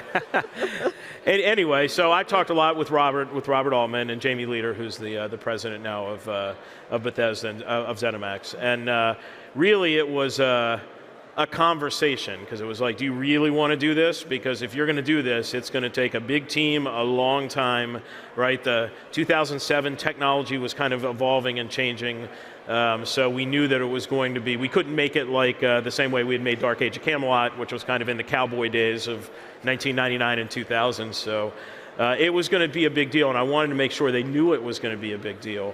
And so Robert's idea was, hey, let's look at what Blizzard did. They had Warcraft, they had this great fantasy IP, they made a couple of Warcraft games, and then they launched that into an MMO. And his idea, Elder Scrolls, was that kind of IP, right? You had Morrowind, then you had Oblivion, and then the next logical step, you would think was Skyrim, but ESO was actually greenlit before Skyrim was, and so that was the plan. This is a good plan. Yeah. Matt, did you have a lot of experience with the Elder Scrolls IP before all of this? Yeah, so I am, if anything else, a 90s game person. So I played the shit out of Daggerfall, which if you haven't played, I mean, it's a little long in the tooth now, but that game in 1998, that was mind-blowingly large, and it was an amazing, amazing game. I hadn't played Morrowind because we were in the middle of Camelot's launch and getting Camelot settled when Morrowind launched. So, of course, I knew Morrowind is the game that all of my developers at Mythic were playing obsessively and not working on Camelot. So I feel like we took your productivity down a notch. You did take it down a notch, yes. But it all worked out in the end. So, I hadn't played Oblivion at the time because I just didn't have time working on Camelot. But, of course, after I was hired, then I played that game through many, many, many times. Yep. Yeah, Oblivion was actually the game that got me to buy an Xbox 360, and I don't know if you all remember, back in the day, you couldn't just go online and buy a console. You actually had to go camp for a console, so I was camping out at Costco overnight for a 360. Worth it, though, right? Worth it. It was worth it, totally. I know. All right, so obviously we have this fantasy MMOG. We're leveraging the existing IP, which is the Elder Scrolls. You probably had some really interesting conversations with Pete, with Todd Howard, just trying to figure out kind of what to do, right? Yeah, I mean, and this is the first time Todd's name's coming up here, but obviously he was involved in the discussions to get hired. But really, Todd went to his team and said, hey, we're doing this thing. We're going to start this new group. They're going to work on our IP, and you're going to help this new group, which was great because it was exactly the right message to send. So I actually spent the first 3 months of my job at Bethesda working with Todd's group. I actually sat in the basement, which is where his the BGS crew was back then. I mean, that's where we all were. Yeah, right. In the basement, down in the dungeon. down in the dungeon, and I sat there for 3 months, and we worked with them on the IP. How can we make a great, not only MMO out of this, but how can we make a great Elder Scrolls MMO out of this? And so, that was. What eras the game set in. This is why ESO set 700 years before Oblivion, because we all looked at the timeline, and the second era had some lore, but not a whole lot. And Todd was like, you need to be able to tell your own stories, create your own characters, work on that lore yourself. So we're going to give you this chunk of time, and so that's where that came from.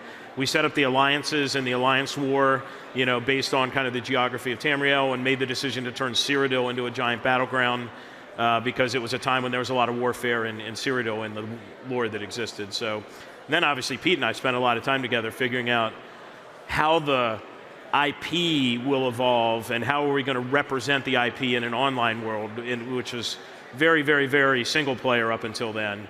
And no Battlespire doesn't count, if anybody actually played Battlespire. So they didn't. You look, not a single person said anything. Yeah. This one guy laughed, though. But that was a lot of it, right? Which is, as Matt said, BGS is deep into Fallout 3 development when this conversation is going on. But Todd is also aware what the team is doing next, right? He has an idea. It's called Skyrim. Like, here's the high-level pitch. Conan the Barbarian in the mountains and snow fighting a dragon. And so for Matt, to be able to have a space and to understand, hey, what am I actually allowed to do that doesn't change the rules for when you decide you want to make your game, or vice versa, right? Like, God forbid, as it turned out, I come out after Skyrim, right? Like, this all lore-wise has to be consistent and not box anybody out from Yeah, the two rules were second era and no dragons. So it took until 2019 for us to get dragons in the game with Elsewhere, and that's because of Skyrim. So we know that you had to stick to the original races from the Elder Scrolls, but was there any other kind of requests that they asked you to do to avoid sort of breaking or bending any lore? It was more stay on Tamriel, right? And Tamriel, for all of you know, because you're all Elder Scrolls experts, is a continent. It's not the entire world. But our mandate was to stay on Tamriel. Don't create new land outside of Tamriel, but you can go to all the planes of Oblivion that you want. Which we ended up doing, and of course with Fargrave we actually added a new Daedric plane, which was awesome, which we were allowed to do. So since Oblivion is essentially infinite, we have a lot of leeway there.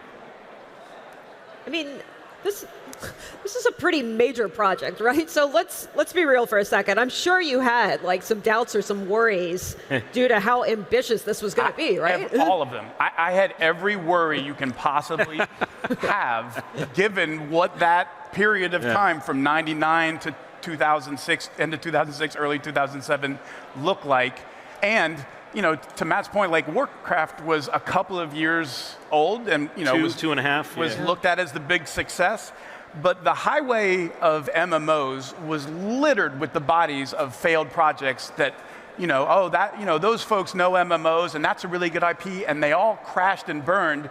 And like that was where our focus was, which is like, hey, we just got to a point of feeling stable, and now we're dipping our toe into a kind of game we've never done. To Matt's point, like we haven't even done multiplayer, not dedicated server stuff. Right. So just like our whole approach, and I think this is why like Matt decided to take the gig and why he felt comfortable, is that we were pretty brutally frank with each other, like Todd Howard, Todd Vaughn, myself, and Matt with each other, and with Robert and the rest of the company, to say like, if we go into this, it has to be eyes wide open. Like you have to understand how badly this can go, how much longer it can take than we're already planning. It's going to suck before it even gets close to being fun, because it's just going to be nonstop, like chasing and fixing problems endlessly. And I think like that approach really served us well, because it didn't all go according to plan, and we had to pivot over and over again. But I think one of the things about us then and still now is we had we didn't like to win, we hated to lose. We hated losing, and we were just determined, like, we're not going to quit on something just because it didn't go. Like, if it's a good idea and it's worth doing and we just screwed up because of the execution, then fix it. But don't just quit because it got hard or it didn't go according to plan, because we were so small, like we couldn't afford to place bets on stuff and go, oh, we're just going to cancel that project and abandon it. We did, but it was only when stuff was like, that's not recoverable, like it's too far down the path. Because again, the size of this, the 7 years and the amount of work it took, and like just take a beat for a second to appreciate not just at ZOS, but across all of Bethesda and Zenimax, the number of people who have been pulling on the rope to make this game a success, and the way that they live it. I mean, like, being retired, I get to show up to an event like this now and just, wow, like, holy crap, look, this place is amazing. The care and attention to detail from the game that everybody from the studio to Bethesda, from John Lander to Jordan to Ryan, I mean, it takes a lot of people to make a game like this work. It's not just, hey, if the developers do their job, like, we're done. Like, well, no, that's done, but we still have to get it out the door, promote it, get all these people to show up and play it, and to see what those people have overcome, how they stuck together and tackled every challenge that's been put in front of them is one of the most rewarding things in my professional career, for sure. Yeah, and in those early days, while we were contemplating this, there were definitely conversations like, hey, we just finally got some money with Oblivion, don't F it up, right? I mean, that was an employee sentiment, right? Inside of our company, it was like, hey, are you...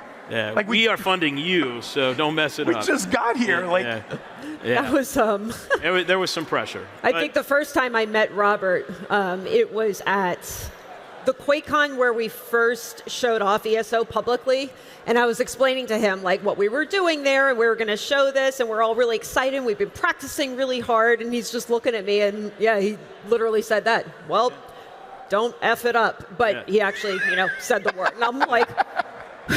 Yeah, I mean, I remember very clearly when we finally got to the point where we were setting a date for launch and starting on the road, and Robert was like, all right, you got funding, you got employees, you got an IP, you got an engine. I have set you up. It's on you now.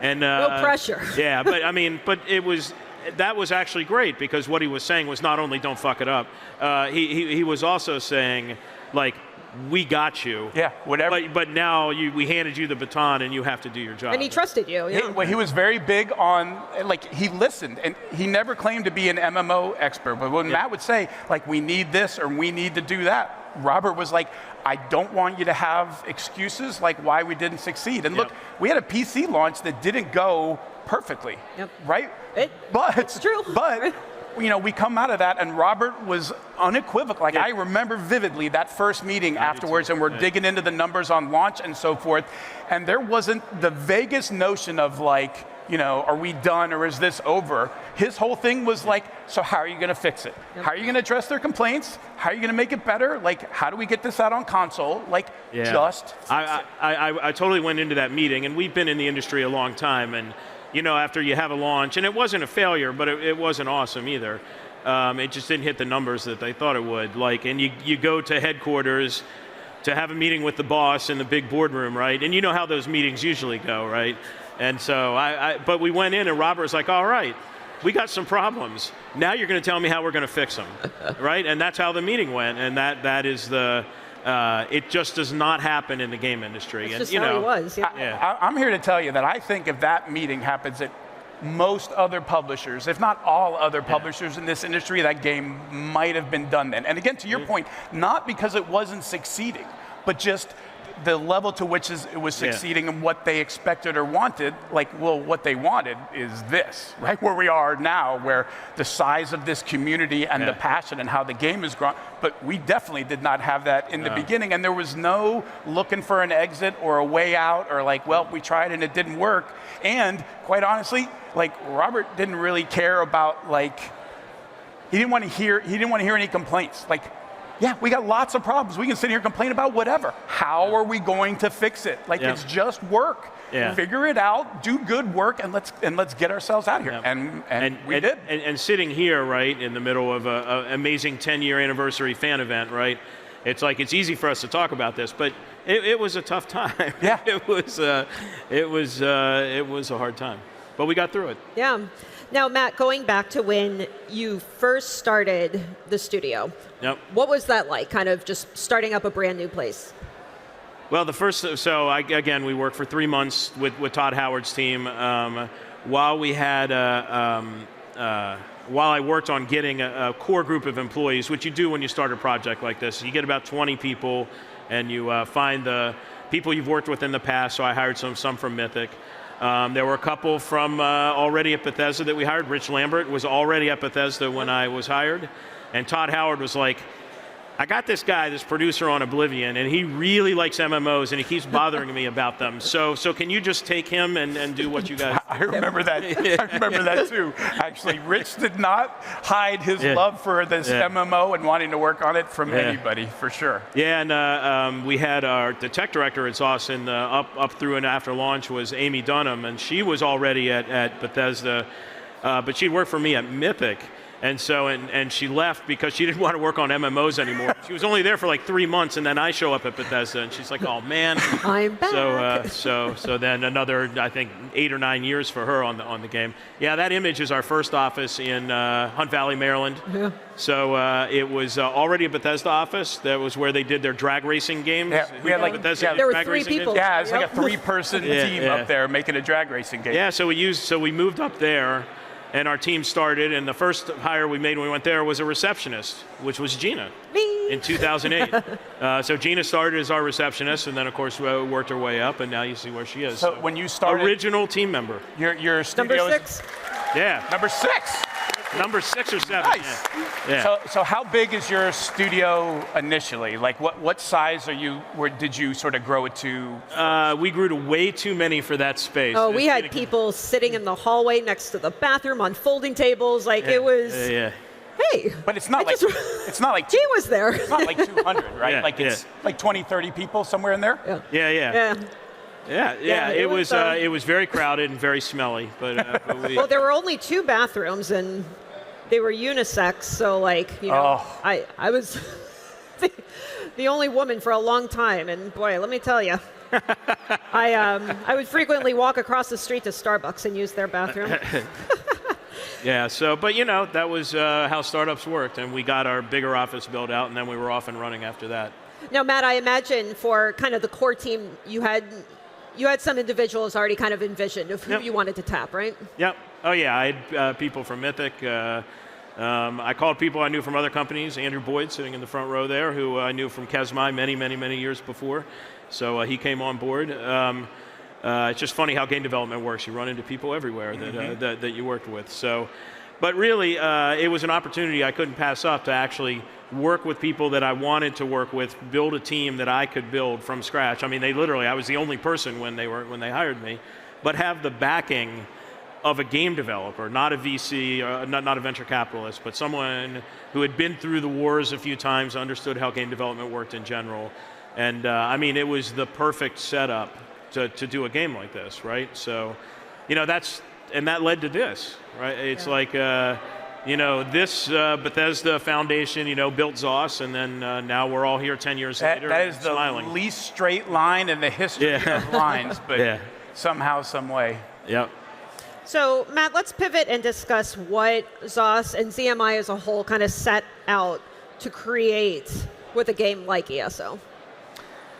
Well, I mean, this is going way back, and I think Andrew's going to rush the stage and start stabbing me when I talk about this. But the early vision for the game was, remember this is 2007, right? Oblivion was Elder Scrolls.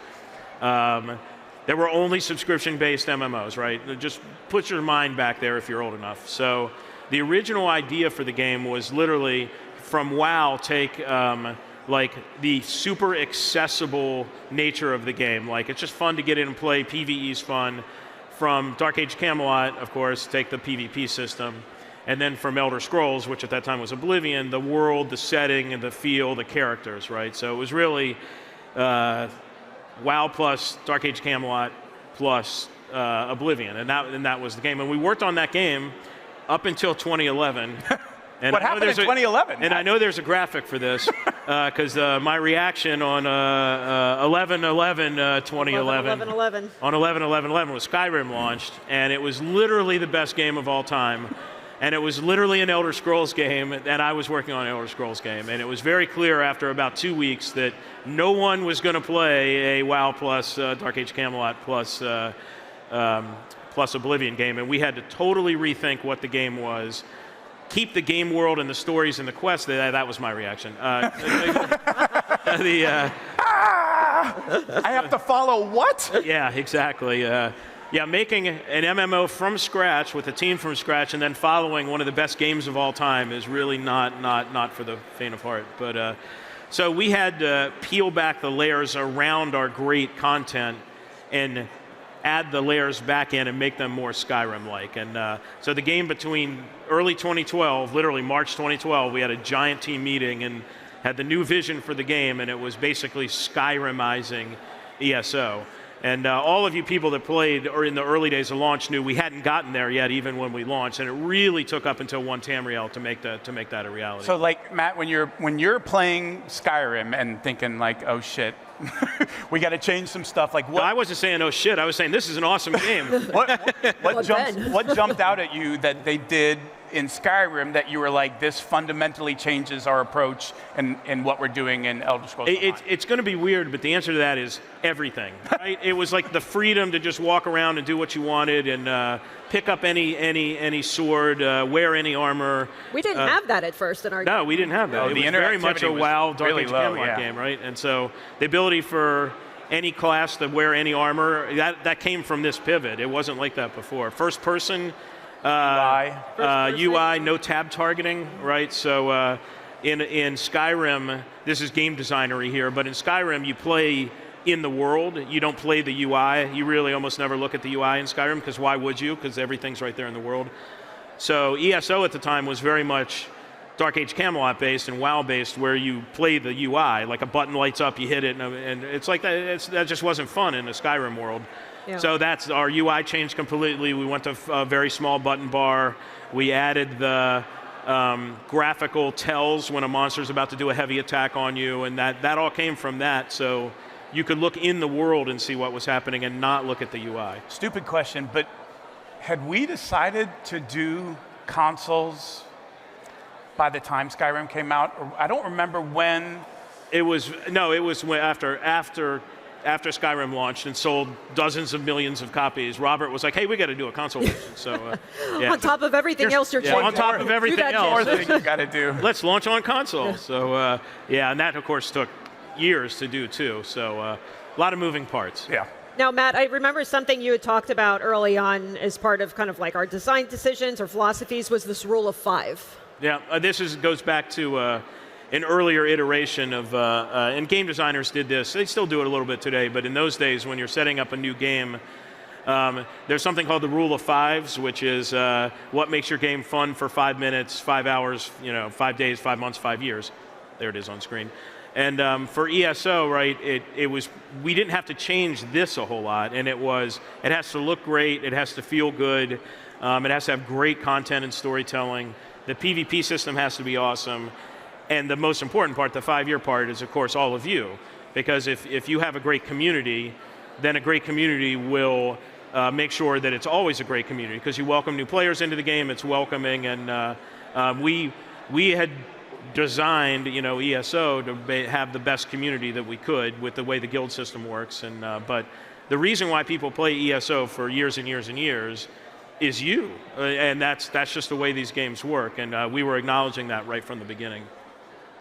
think you all should give yourselves a round of applause, right? I mean, Yeah. you are what makes the game right now. Well, and for as much as the game changed, not just over the last 10 years, but over the last 17 years, because even before we get to launch, how wildly that game changed and iterated, all of the stuff that you all added after Skyrim that did make it into the game before launch, plus all the stuff afterwards. But there's still that core, Matt, that kind of never, right? Those basic things of like storytelling. Visually, like it's got to draw you in and give you a sense of place. It's got to be storytelling, and the way you all sort of leaned into like, it's got to be about the player deciding how they want to play the game. Like we can't mandate or take away choices. I mean, that was one Tamriel really was the final thing of like, we're getting rid of the rules about, you can't do this because Elder Scrolls fans don't like can't. Right? I can't climb, I can't jump, I can't carry a spear. Stand on that mushroom? Rewrite it. So don't say spear. Yeah, trust me, I know. Do not say spear. Believe me, I know. I have those battle scars. But the fact is that because that's what Elder Scrolls was really about, right? Like the mechanics of it can change a little bit from game to game, but those core tenets, it feels like they were there from the start and they've been there all through, even if everything around it, whether it's character models or how interactive a place is. Because to Gina's point, like I remember going into places before and like going around like, hey, what can I click? Yeah. Nothing. We didn't have that, Nothing. And like, we actually hired a bunch of interns. We called them click turns, and their job was to add little things that you could click on. So when you go around the world and loot things, like you loot urns and stuff, none of that was in the game before 2012. And we actually hired 8 or 10 interns that just went to every room in the world and added clickies to that. Make it interactive. And then we designed that so it could feed into the crafting system. And that's where that comes from. So, from Skyrim. Thank you, Skyrim. All right, well, we're going to say thank you to you both now for sharing these incredible stories that, I mean, we've never really been able to share with everybody before. And it's just been really special to have Pete here again and to have Matt here just reminiscing and sharing all of this And with you. Gina, she was there too. Oh, thank you. From the start. So, wait.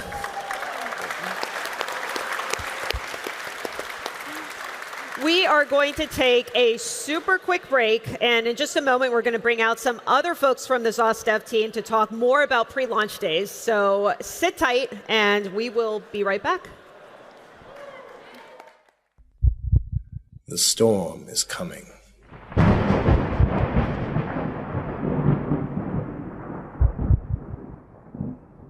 The scent of war swirls in the air.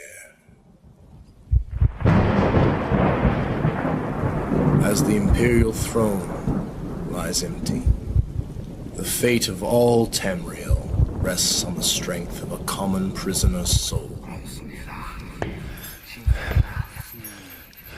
Evil awakens. A long-banished foe stirs. Those who would destroy Tamriel seek out dangers to their dark plot.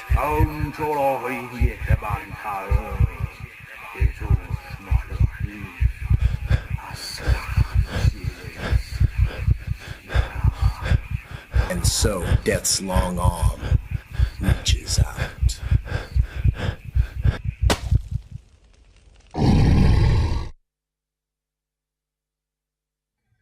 It is the 582nd year of the Second Era. The drums of war are sounding. This is where our journey begins.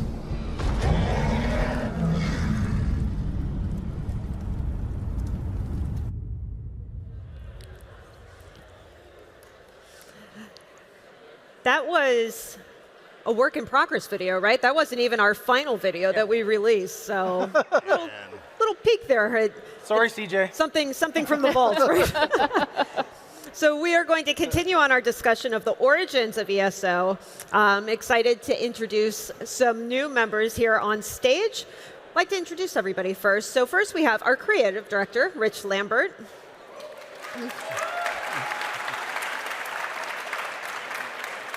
We have our lead gameplay producer, Yvette Nash.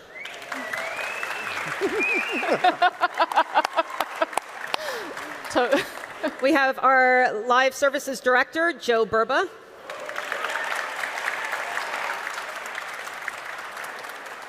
Joe's my boss, so if you have nice things to say, go find Joe after this. And if you don't have nice things to say, then you can find the exit. And then lastly, we have our lead combat designer, Brian Wheeler. Yeah. Now, you all have held some very unique roles over the years. Hasn't always been the one that you're in right now. And you've really played an integral part of bringing this video game to life. And we know that every team and discipline sort of has like an initial step when kicking off production of a game. So Rich, let's start with you. As a designer for ESO originally, where did you start? So I was actually originally a producer. So Matt and Pete talked a little bit about how I was a producer on Oblivion. And then when I came over, I wanted to really focus on the creative side of things. So I was actually the lead dungeon designer, worked a lot on that, worked with the tools and designing tools and things like that. So yeah, and then I went from there to lead content designer, and then I'm the creative director. I actually remember very, very early on, we would play test your dungeons, and he put something in. It was the treasure chest. Yes. It was the treasure chest. So we would run around traps. And there was always one treasure chest that was a trap, and it would blow up when you opened it and wipe your entire group. He thought it was hysterical, but everybody else was like, maybe we don't want to do it. So many Gina F-bombs during those runs. So many. Yeah, maybe a few. Why don't you talk a little bit about yourself, actually, and just your history at ZOS and in the industry? So I started with ZOS in 2010. I joined as a producer. I've gone up the producer track my 14 years there. So I was a producer, senior producer, and now lead gameplay producer.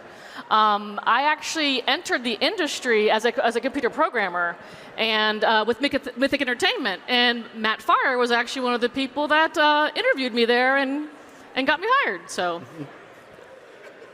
I remember Matt was also one of my interviewers, and he walked in and he was like introducing himself. Hi, I'm Matt Firor, and I just go, I know. Joe, what about you? So I started about 12 years ago. I had actually worked at NCSoft on City of Heroes. For those of you who are older, remember that game, which was awesome. It's a great game. And absolutely great game. Yeah. See, there's that one guy.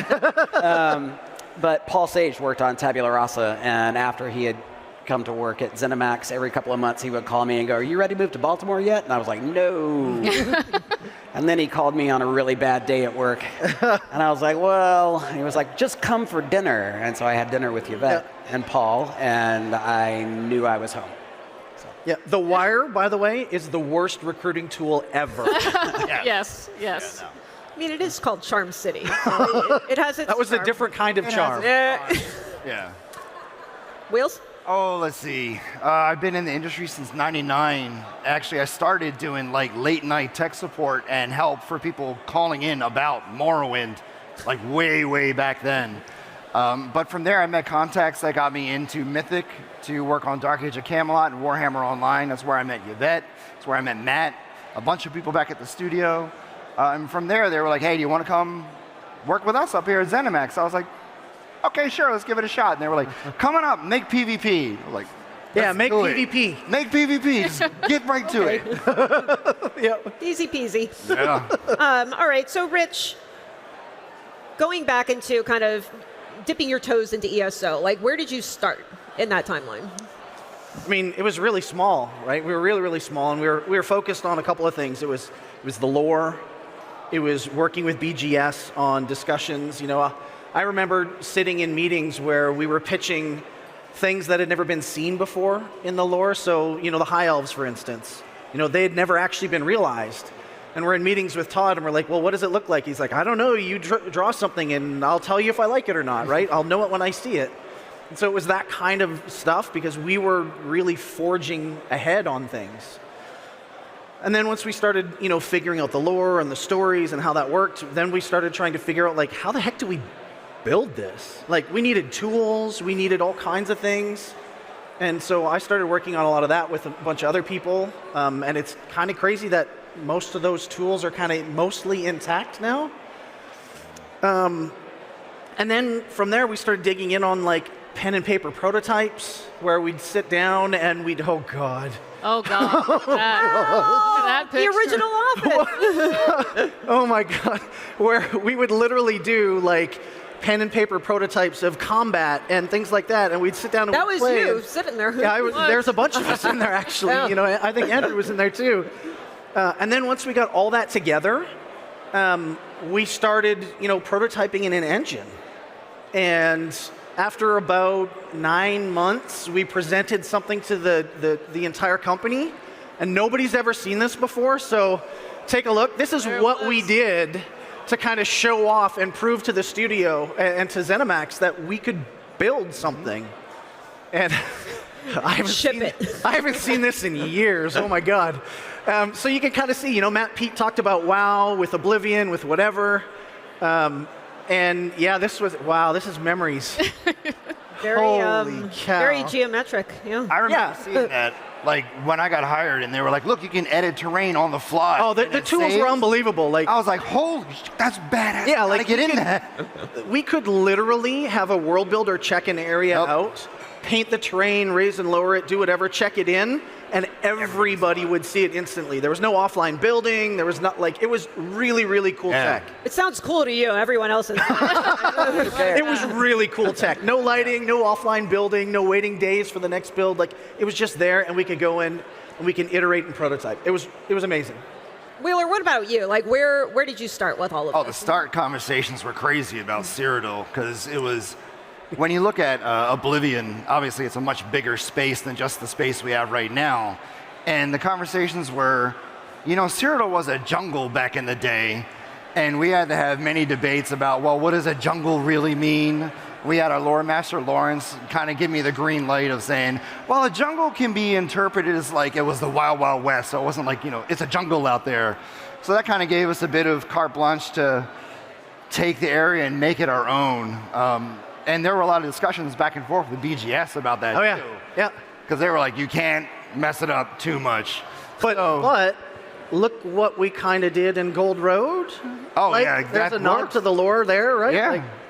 And we got a height map from them, which is basically a grayscale thing that we could import. Oh my gosh, look at that. Oh, God, this picture. Look at that. Yeah, this was an original, here are the biomes of Citadel, and you can see the Superman shape that we came up with, because it had to be equal from all three sides. But you can see how, the bottom portion, we were, it has to be very summery, and in the middle was autumn, and we had to have the Great Forest represented. Right. And, of course, the snowy north. What year is that from? That's 2009? Oh, God, that was 09, 010. Yeah. So I think that was way, way back then. And that was way before we even had keeps put into the... Right. Oh, yeah. Yeah, so it was crazy. Yvette, you're in the hot seat. Where did you start? So I started early on with classes and combat. So it was interesting because even though there was so much discussion around lore and the classes, the Elder Scrolls lore is so rich. Like there was no reason to go lore first, classes. It was like, no, let's make the classes because the lore is just going to wrap around those classes. So the emphasis was, the trilogy, tanking, healing, DPS. And at the time, of course, WoW was the bar, right? That's what kind of people knew the most. So there was a lot of WoW clones being made early on. And we were just like, this doesn't feel right. So the real challenge early on was, how do we get a test feel into the classes? The team had to really, really work on that for a long time. So it's very, very interesting. A very long time. Very long time. We'll get to that in a little bit. We'll get there in a little bit. Now, Joe, you came in a little bit later once the game was sort of already in development. And so what was kind of your first step going into the company? So working on the live service, Bethesda didn't have a live service. They didn't really have customer service. They definitely didn't have a way to take money from customers. They definitely didn't have account systems or any of that kind of stuff that a lot of publishers, MMO publishers would. So we had to start there. We had to start from scratch and hire a whole bunch of customer service people and actually build a billing system, account system. We had to get everything outside of the actual game experience. And then we had to be able to take the game from them and then run it. and then build data centers and then put the game on the data centers and get that process to be reliable and figure out what to do if it falls over in the middle of the night. So it was a lot of things that ZMI didn't have that we had to put together from scratch. And as big of a job as that was for someone who has worked in the industry for a long time, the ability to actually do that from scratch was a very intriguing thing to do. Yeah. All right, so we're going to continue to kind of set the stage here. Everyone's got their work mapped out. Why don't you all talk us through how you worked harmoniously together, or maybe even bumped heads? No, we did. We did. Joe, we're going to start with you. So beta, yeah, that's kind of where everything starts to come together. We had some internal play tests, CMI, but then we started to do friends and family and kind of that regular. And that's when, we've got everybody in the room together. We've got Ed Defoe and Amy Dunham, and Amy Dunham is like secret whispering into Ed Defoe's to do, and oh my we've God, got Wheels in there and trying to keep Wheels from killing too many players. Look, we only had so many GM accounts, and at least we had them, but we had to do things live back in the day, like hot live. Yeah, so it was sort of the coming together of everything, and then actually being able to have players and start building that community out and making that what we wanted that to be. So that was a lot of working together. There wasn't too much headbutting in there. We were just trying to survive. There was permissions. Like if we had to fix a keep that was busted in beta, I was like, Joe, I need to change this. Joe was like, what do you need to do? I was like, well, it's Old Mary, but it shouldn't be. He goes, all right, flip it. So during beta, if you were in the middle of a keep, not Chalamo, and it flipped on you by accident, my bad, sorry, I had to do it. Is anybody here in beta? Back in 2014? Oh, yeah. Wow, look Yeah, at nice. Nice. Love it. Now, Yvette, let's talk a little bit about naming the classes. Naming classes. That was a thing. That was a thing. It's still a thing. Still a thing. 14 years later, it's still a thing. Still a thing.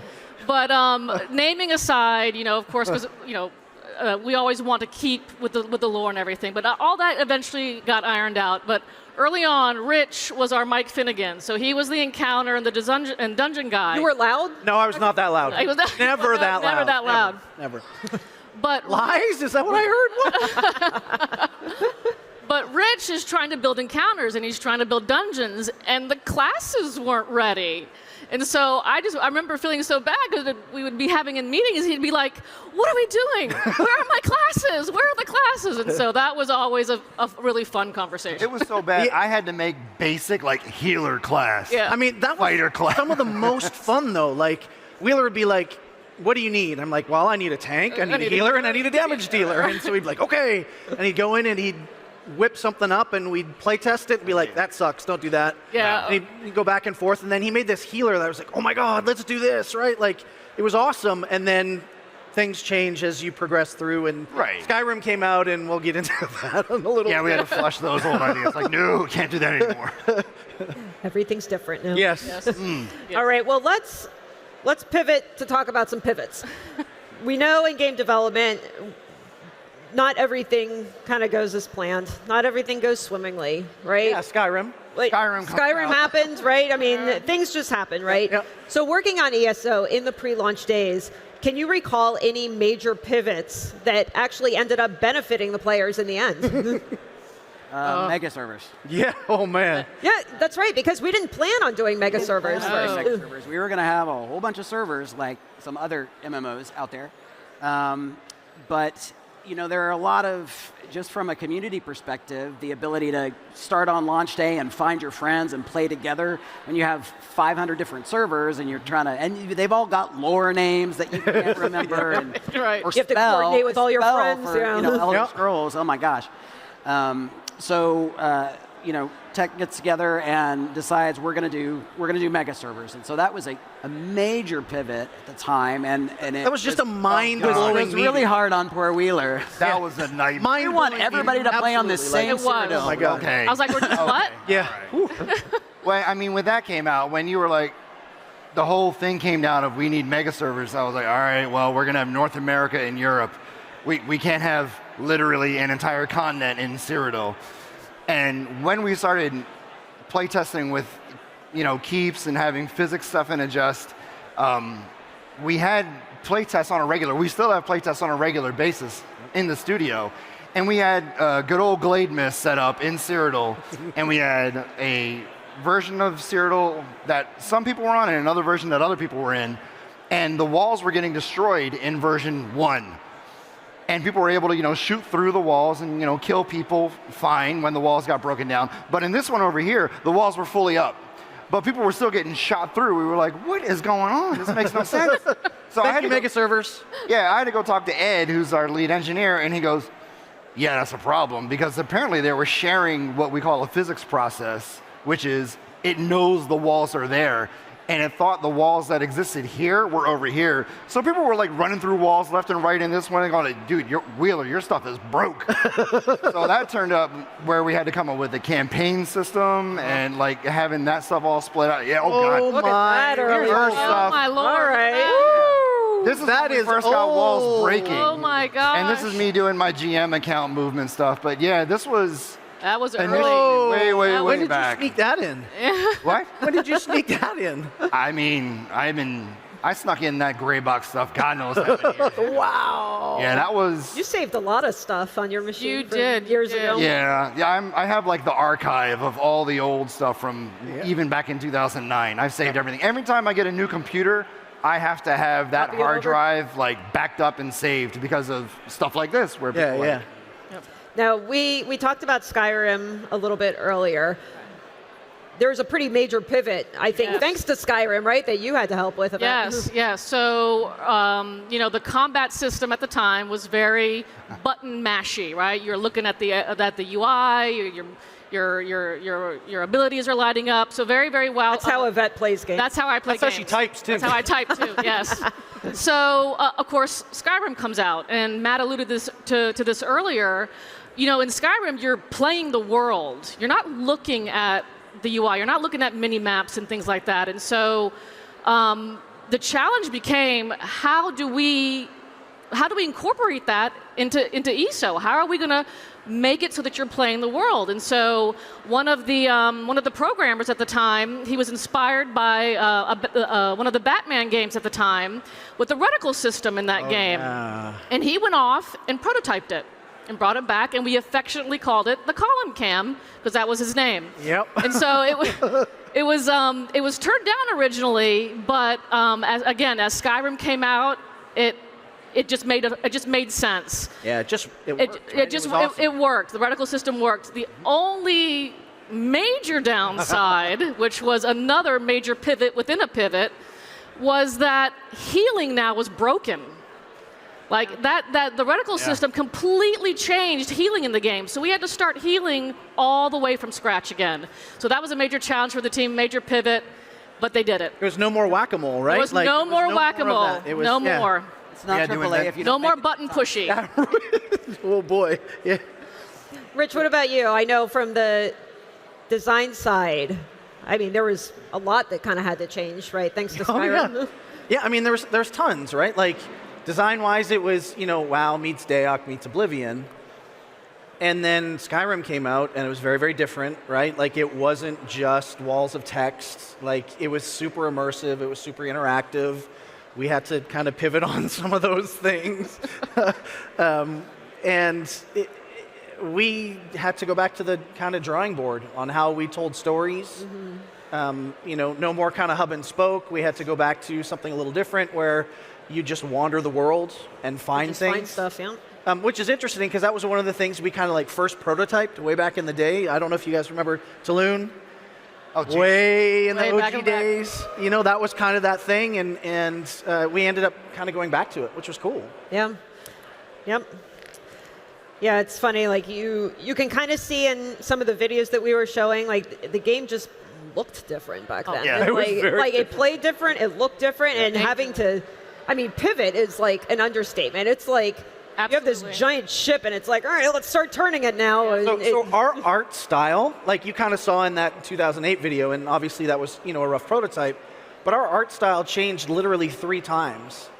And Jared Carr, who's retired now, he came in and he basically redid with his team the art from basically blew everything out. They kept the major footprints, but blew everything out, redid it to what you see today. And they did that in like 18 months. I think the Bretons were redone 5 times. Yeah, like it was unbelievable how quickly they were able to redo it. And we have that same art style now. That's a pretty major decision, though. Like, I mean, you know, I know Matt and Pete talked a lot about how Robert really kind of trusted us to do what we thought was right for the game, but I mean, we're already years into development at this point, and making those kinds of decisions that affect, you know, potentially years. Yeah. I mean, that's a pretty big deal. It is, and I mean, some of that is game development, right? Like, game development isn't an exact science. It never goes in a straight line, right? Like, it's never you do this, you do this, you do this, you do this. It's you do this, oh shit, do this, right? Oh shit, do this, right? Like, that's just kind of what it is. Producers' worst nightmares.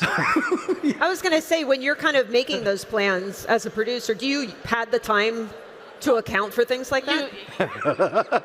You just cannot account for that kind of major pivot. You just kind of like, okay, well, now we're in April. Let's just start throw over. it all Okay, then in, we'll just keep going from here at this point. Yeah. So we're going to give you a chance to kind of give yourselves a pat on the back a little bit. Why don't you talk about something that you did or that you helped with in the pre-launch days that you are particularly proud of? Yvette, you want to go first? I'll go first. Yeah. So one of my literally my initial role when I came on board was the localization producer. And so I took really great pride in working with someone I worked with at Mythic as well, an outside consultant, and really, we wanted to make the game an excellent translation, and we really wanted to make an immersive experience for our German and French players. And then we decide that we're going to VO the game. That's another thing. Yeah, that's at the beginning, it was not fully VO. It was not fully VO. It was great walls of text. Oh yes, yes. So we decided that we're going to VO the game, but the tech was timed in English.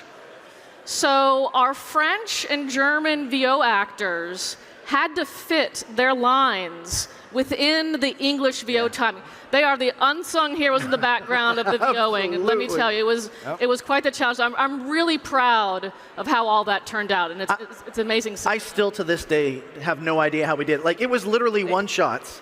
It was fire this line and wait till it was done and then play the next line. And that's how we timed things. Because we totally didn't plan on doing VO at all. And we literally had to export how long did the English take? And so the actors could see, okay, that took 30 seconds, that took 15 seconds. And they had to practice in getting that VO in those time frames. So whether they had to shorten it or make it bigger. So it was quite the challenge. Unbelievable, yeah. Well, I don't know German, but I do know German words are really long. Yes. There's a lot of consonants in there, so yes. Props to the VO actors for sure. I only know English, all right?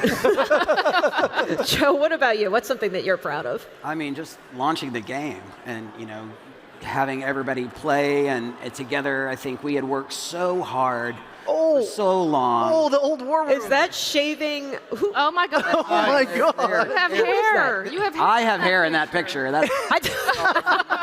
Oh, I forgot about the head shaving. Yep, and then one of our engineers had grown his hair out during the entire beta process, and it was launch day, so he cut his hair on that day. That's the guy who ran our knock cutting his hair. But we had worked so hard and for so long, and especially the last 18 months were pretty intense. It was a blur. Being able to get in the game with all of you and play together and make guilds and talk to people and just have a good time that first couple of weeks, even though I don't remember a lot of it. Very tired. You didn't sleep We much. were there a lot. Yes. Yes. But it was became awesome. very good friends. Just launching was awesome. It was such a culmination of so many people working for so long and so hard and pivoting so many times. Yeah, that was the original war room. Now we have the digital war room where we have to track so many more things now. So trying to get those communications fired off so much faster nowadays we couldn't do it like that anymore. No, not at all. No. No way. Wheels, what about you?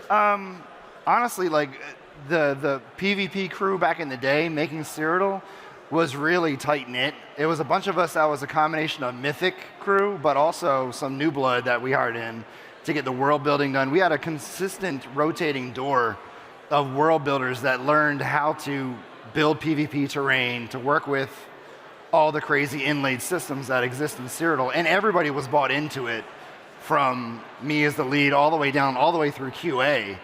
And I had to pay some form of homage to those guys and girls. So we had a lot of people in game. We have Yvette in the game barking orders at Greg and Ben doing laps in the Ebonheart territory. So if you know Nash UV, that's her. We have a lot of I'm nice. We have a lot of dogs in Citadel that are dedicated to people. Rich's dog is in there. My dog's in there. Link. We have a lot of characters that are just echoed all throughout Citadel. So I had a lot of pride in the gang, and they actually. They surprised me on launch day, and I didn't tell you guys this. They gave me a signed poster of everybody from the team of Iren, like doing like the charge symbol. Nice. Yeah, I remember that one. Yeah. I have it on my wall at home still, and the whole original crew signed it. So I was just ridiculously proud of them to get something as massive as Citadel created, and it was just special getting that out there for everybody to play. I remember we were creating a video in Citadel. Oh, God. We had the whole company jumping in Citadel, and somebody, I forget who it was, like we all had desk phones at the time, and they put it on speaker. It was Todd. That's right, right, it was Todd. Todd Keystone. And it was kind of like a 3, 2, 1, go thing. We all had to run, I think, across the field. Or we had to go jump over. It was the 2012 video. Yes, it was that one. Coordinate all that. And I remember they were like, okay, now don't jump. Like, we just had to run, but it was like, hold still until they say go. And there was always one guy that was just jumping around. And then it really was. And it's like, guys, we just want to get this video done. And it's like, there's the little guy jumping. And you know how we stop jumping? You know how we fixed that? Did we just kick him out? Todd literally walked to that person's office and ripped his keyboard out of his computer and walked away. Literally, that's what he did. He was so frustrated. Well, because there's always one. Like, when you're going through a group, like, there's always, that one clown in the corner who's jumping around. Right? Everybody's smiling in the crowd. They're like, I know that person. I'm that one. I'm that guy. Rich, what about you? What's something that you're proud of? Can I have two things? Okay, we got time for two things. Okay, two things. So I have kind of a dumb one, and then I have a good one. Well, please, the dumb one. The dumb one first, right? So as dumb as it sounds, I'm really proud of doors. The doors in ESO, like, it's kind of a developer joke. Like, doors are a lot harder than you think they are to do. But I literally worked with Greg Klein, who's one of our lead artists. Greg, I think, has been there longer than you, right? He's been with the company for 22 years. Yeah, or 23 years. One of the few that's longer than you. And he was actually one of the guys that was making the IHRA drag racing game when I started up there. But Greg and I worked really hard on getting doors in the game because they weren't animated, they didn't do anything. And I built a test area that had 300 and some odd doors. Every unique door that we had in the game so that Greg could go in and animate every single one of those doors. I'm sure he loved you for that. He did, and QA loved it too because they could just go and test all those doors because then we could just clone them and put them out. But I am super proud of the team. Getting us to launch was a huge thing. It was a massive thing. We worked really hard. It was 7 years. But I'm even more proud of what we did after, because Matt and Pete talked about launch wasn't exactly right. We were kind of this in the middle of MMO and Elder Scrolls game, and the team really came together. Like, there were some dark times there, and they came together and we picked a direction, and they all bought in and they all jumped in and they all did it and they worked their butts off, and we're here now 10 years later with this runaway success of a game, right? So we couldn't have done that without Robert. Robert was the guy that said, go fix your shit, right? I believe this. I want to do this. You guys have a core idea that is amazing. Go make it. And we did. So that's my biggest proud moment. Yeah. That's really sweet, Rich. That was really nice. Yeah, I was going to say, let's give, not just Robert a round of applause, but everybody at the studio, like, we know you know, you all are here, and we have a number of people from the studio here lucky enough to be at Amsterdam at this event, but there's so many more at home, and hopefully, you know, watching on stream. And I mean, we couldn't do it without them. No, it literally takes a village. Yep. Yes, Like, absolutely. there are so many people from, you know, QA to all the behind-the-scenes art folks to all of our CS folks, right? Like, it just runs the gambit. Our engineering team, designers, like, writers, it's huge. There's PR, there's sales, right? Like, it just goes on forever. All the people that put this together. The publishing team, the events team, like, there's Like, so many It's a people, massive right? thing. And to be able to be together for as long as we have and make something that we have is amazing. Yeah. All right. Last question. It's going to be a fun one. I'm sure the four of you have some crazy stories or maybe some fun memories from over the years, maybe something that we've never told anyone before, a little tidbit. And I think I'm speaking on behalf of everybody that we would love to hear at least one thing from each of you. One thing from each of us. Or can I go first? Or more. Yeah, whatever. Okay. So, how about Cadwell? So Cadwell, you all know and love. Yes. He wasn't actually originally a character we were planning on making. He wasn't part of the main story. He wasn't even an inkling in anybody's eyes. And then one day we found out that we were able to get John Cleese to voice, and we were like, oh shit, we have to use this. Like, he's such a cool voice. So we wrote him into the main story. And, you know, at the time it was Win and Bill Slavisek spent a lot of time writing this character into the main story to make it fit. And you wouldn't know it now because he's so tightly integrated. But that was a pivot. Like, that was something special. Yeah. You had something else, maybe? I mean, I have a whole bunch of things. I mean, we've been working on this game for 17 years. Just one more. One more. How about Rivenspire? So Rivenspire is this really cool zone. It's kind of dark and whatnot. Super polished, super amazing, but it wasn't always that way. Internally, we call it Revision Spire. Because we literally bulldozed that zone like 5 times to get it right. And we have learned a lot in that time. You know, our processes have changed a lot because of that, but yeah, that was tough. I really felt bad for that team. I remember the playtest, dude. It was like playtest Rivenspire. We're like, shit again. Shit again, exactly. Yes. Yeah. Joe, why don't you go next? I'm sure you've got something. So something that it's not really a secret, and especially if you played on the EU server at launch or in beta, is that the EU server, when we launched, was actually in North America. So there's a reason for that. There's a reason for that. We had some assorted mishaps. There may have been some server hardware that got hit by a forklift or something, because we had to order all this stuff and build all these servers and install them in the data centers and do all the things. It's a massive IT project, like Matt likes to say.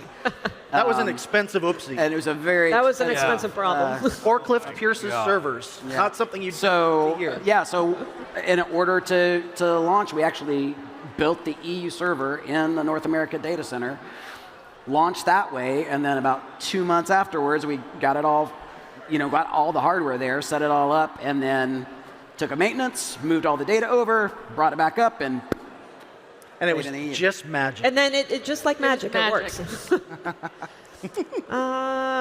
Wheeler, you haven't gone yet. So in development, there's up times and down times, but but you're still working on things. And between Citadel design and Citadel building, we had to make the character creation. And they were like, all right, Wheeler, you have some time, make the character creator. So I had to work with a lot of the artists. Tatiana was one of them on this. And she's a very animated person. And we were going through the character creator, and there were lots of sliders and lots of various ways that you can make your characters look back in the day. And this was like the OG character creator. And there were, that's the orc. But the triangle's still there. That is still to this day. But this was like the original character creator. And you can see some sliders there. But Tatiana was very like, no, we must have booty sliders and chest sliders. I had a feeling that was her. Yeah, you're right. And that tracks for Tatiana. Back then, like when we were trying to dial in the values, like you could get some curves. So yeah, the character creator had a lot of evolution too, but that was a lot of fun to work with because it was out of the normal flow of things. Like you go from making people kill each other to no, make them look pretty. Yeah. I was like, okay, let's see how this works. But it was really, really cool working with a lot of artists. But those sliders, man, you could do some hands the size of your leg and just. It was a lot of fun doing that. Very, very exaggerated, right? Oh, yes. Yvette, why don't you bring us home here? So mine isn't a crazy story, and so like most startups, there's this family feel, especially when you're small and you're going through these pivots and these challenges, and people really come together. I really miss the ability that we had to meet outside of Matt Firor's office for our studio updates, for our sprint reviews. You know, it was so nice because everybody was together in one area, and it just really, you felt the camaraderie, you felt the family feel, and I really miss that. So those are my fondest memories. It was like this. Honestly, it was like this when you got in front of everybody. A little smaller, yes. A little smaller. About half. A lot smaller. Tighter. Yeah. And we would meet right outside of Matt's office. Yeah. I miss those days. I mean, I remember really early on, we would just all get into your van and go to lunch. The whole company would fit in Rich's van, and we'd go get barbecue. Yeah. Yeah. Those were good times. Yeah. We would just walk downstairs to the dentist's office because we could. Yep. All right. Well, super huge thank you to all of you for just taking the time and sharing some of these stories with everybody. I mean, I think I speak on behalf of everybody here. It was a real pleasure to be able to just hear some of this for the very first time and be able to, wasn't that a song? Yeah, but it feels like the very first time. Yeah. I guess, yeah. But yeah, again, this is just, you know, the early days of development we were talking about. We're going to be sharing a lot more over the next 15 months, celebrating the 10 years of ESO. But again, thank you to the four of you. A big thank you to Matt and Pete from earlier for sharing things with us. We hope that everybody had a great time watching, both on stream and in person.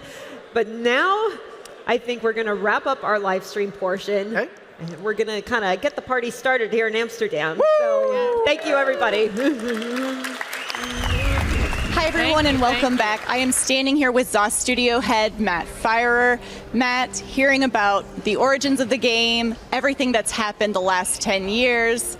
Now, standing here at this celebration event, I have to ask, how does it feel? I mean, it's amazing. It's all about the people, right? And you get to spend a whole day with people that love ESO. It's amazing. You know, we did a stage show, we did a panel on the history of ESO, and it's great just talking about it with people that love and appreciate the game, because this game is all about the people that play it. Yeah, and so of everything going on here today, what has been your favorite part so far?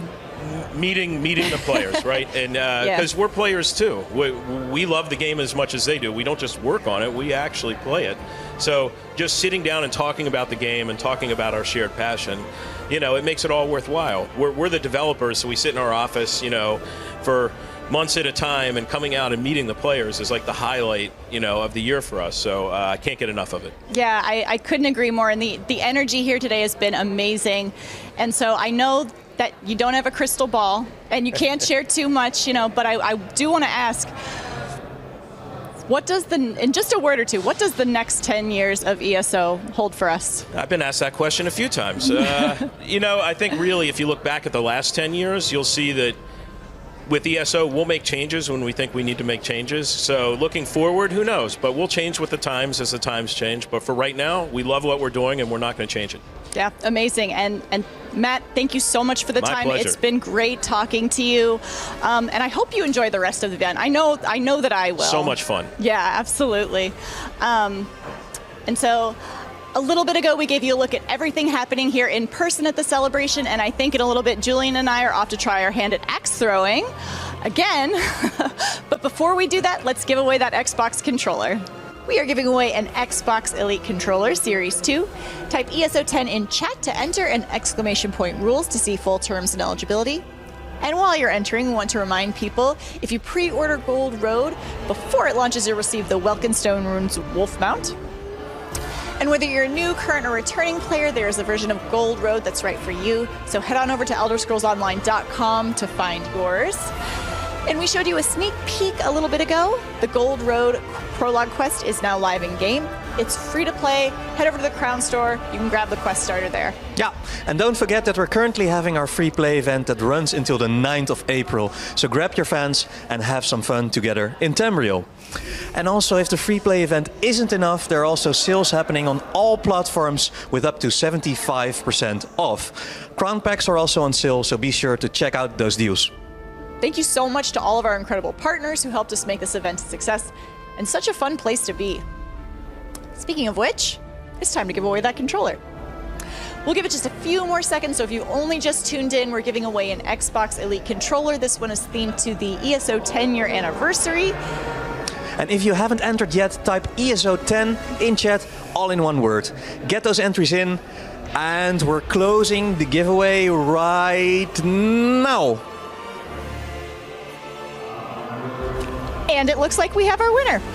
We'll be reaching out via Twitch Whispers shortly, so please keep an eye on your DMs. And while we're talking about giveaways, I want to remind everyone that we have giveaways happening today and tomorrow across all of our social channels, so make sure you're following along there because we have a lot of really great stuff that we're giving away. Yes, and thank you to all of our wonderful sponsors for sponsoring a lot of the giveaways on social media and also here on site. They've really helped to make this event feel special. It was our pleasure to welcome all of the community to ESO in Amsterdam, and we'll have more information on upcoming in-person anniversary events in the future, so follow along on our social media for more info and keep an eye on our local Bethesda and ESO channels for more details. We have our local ESO 10 celebration in 2 weeks at Elvia in the Netherlands, and there are just a few tickets left, so grab those while you still can. Thank you for tuning in and joining us for our 10-year anniversary live stream. If you missed any part of the stream, your opportunity for drops, or you just want to watch it again, we'll be airing the broadcast again at 3:30 p.m. ET. We hope to see you at one of our anniversary celebration events in the near future. And until next time, we'll see you in Tamriel.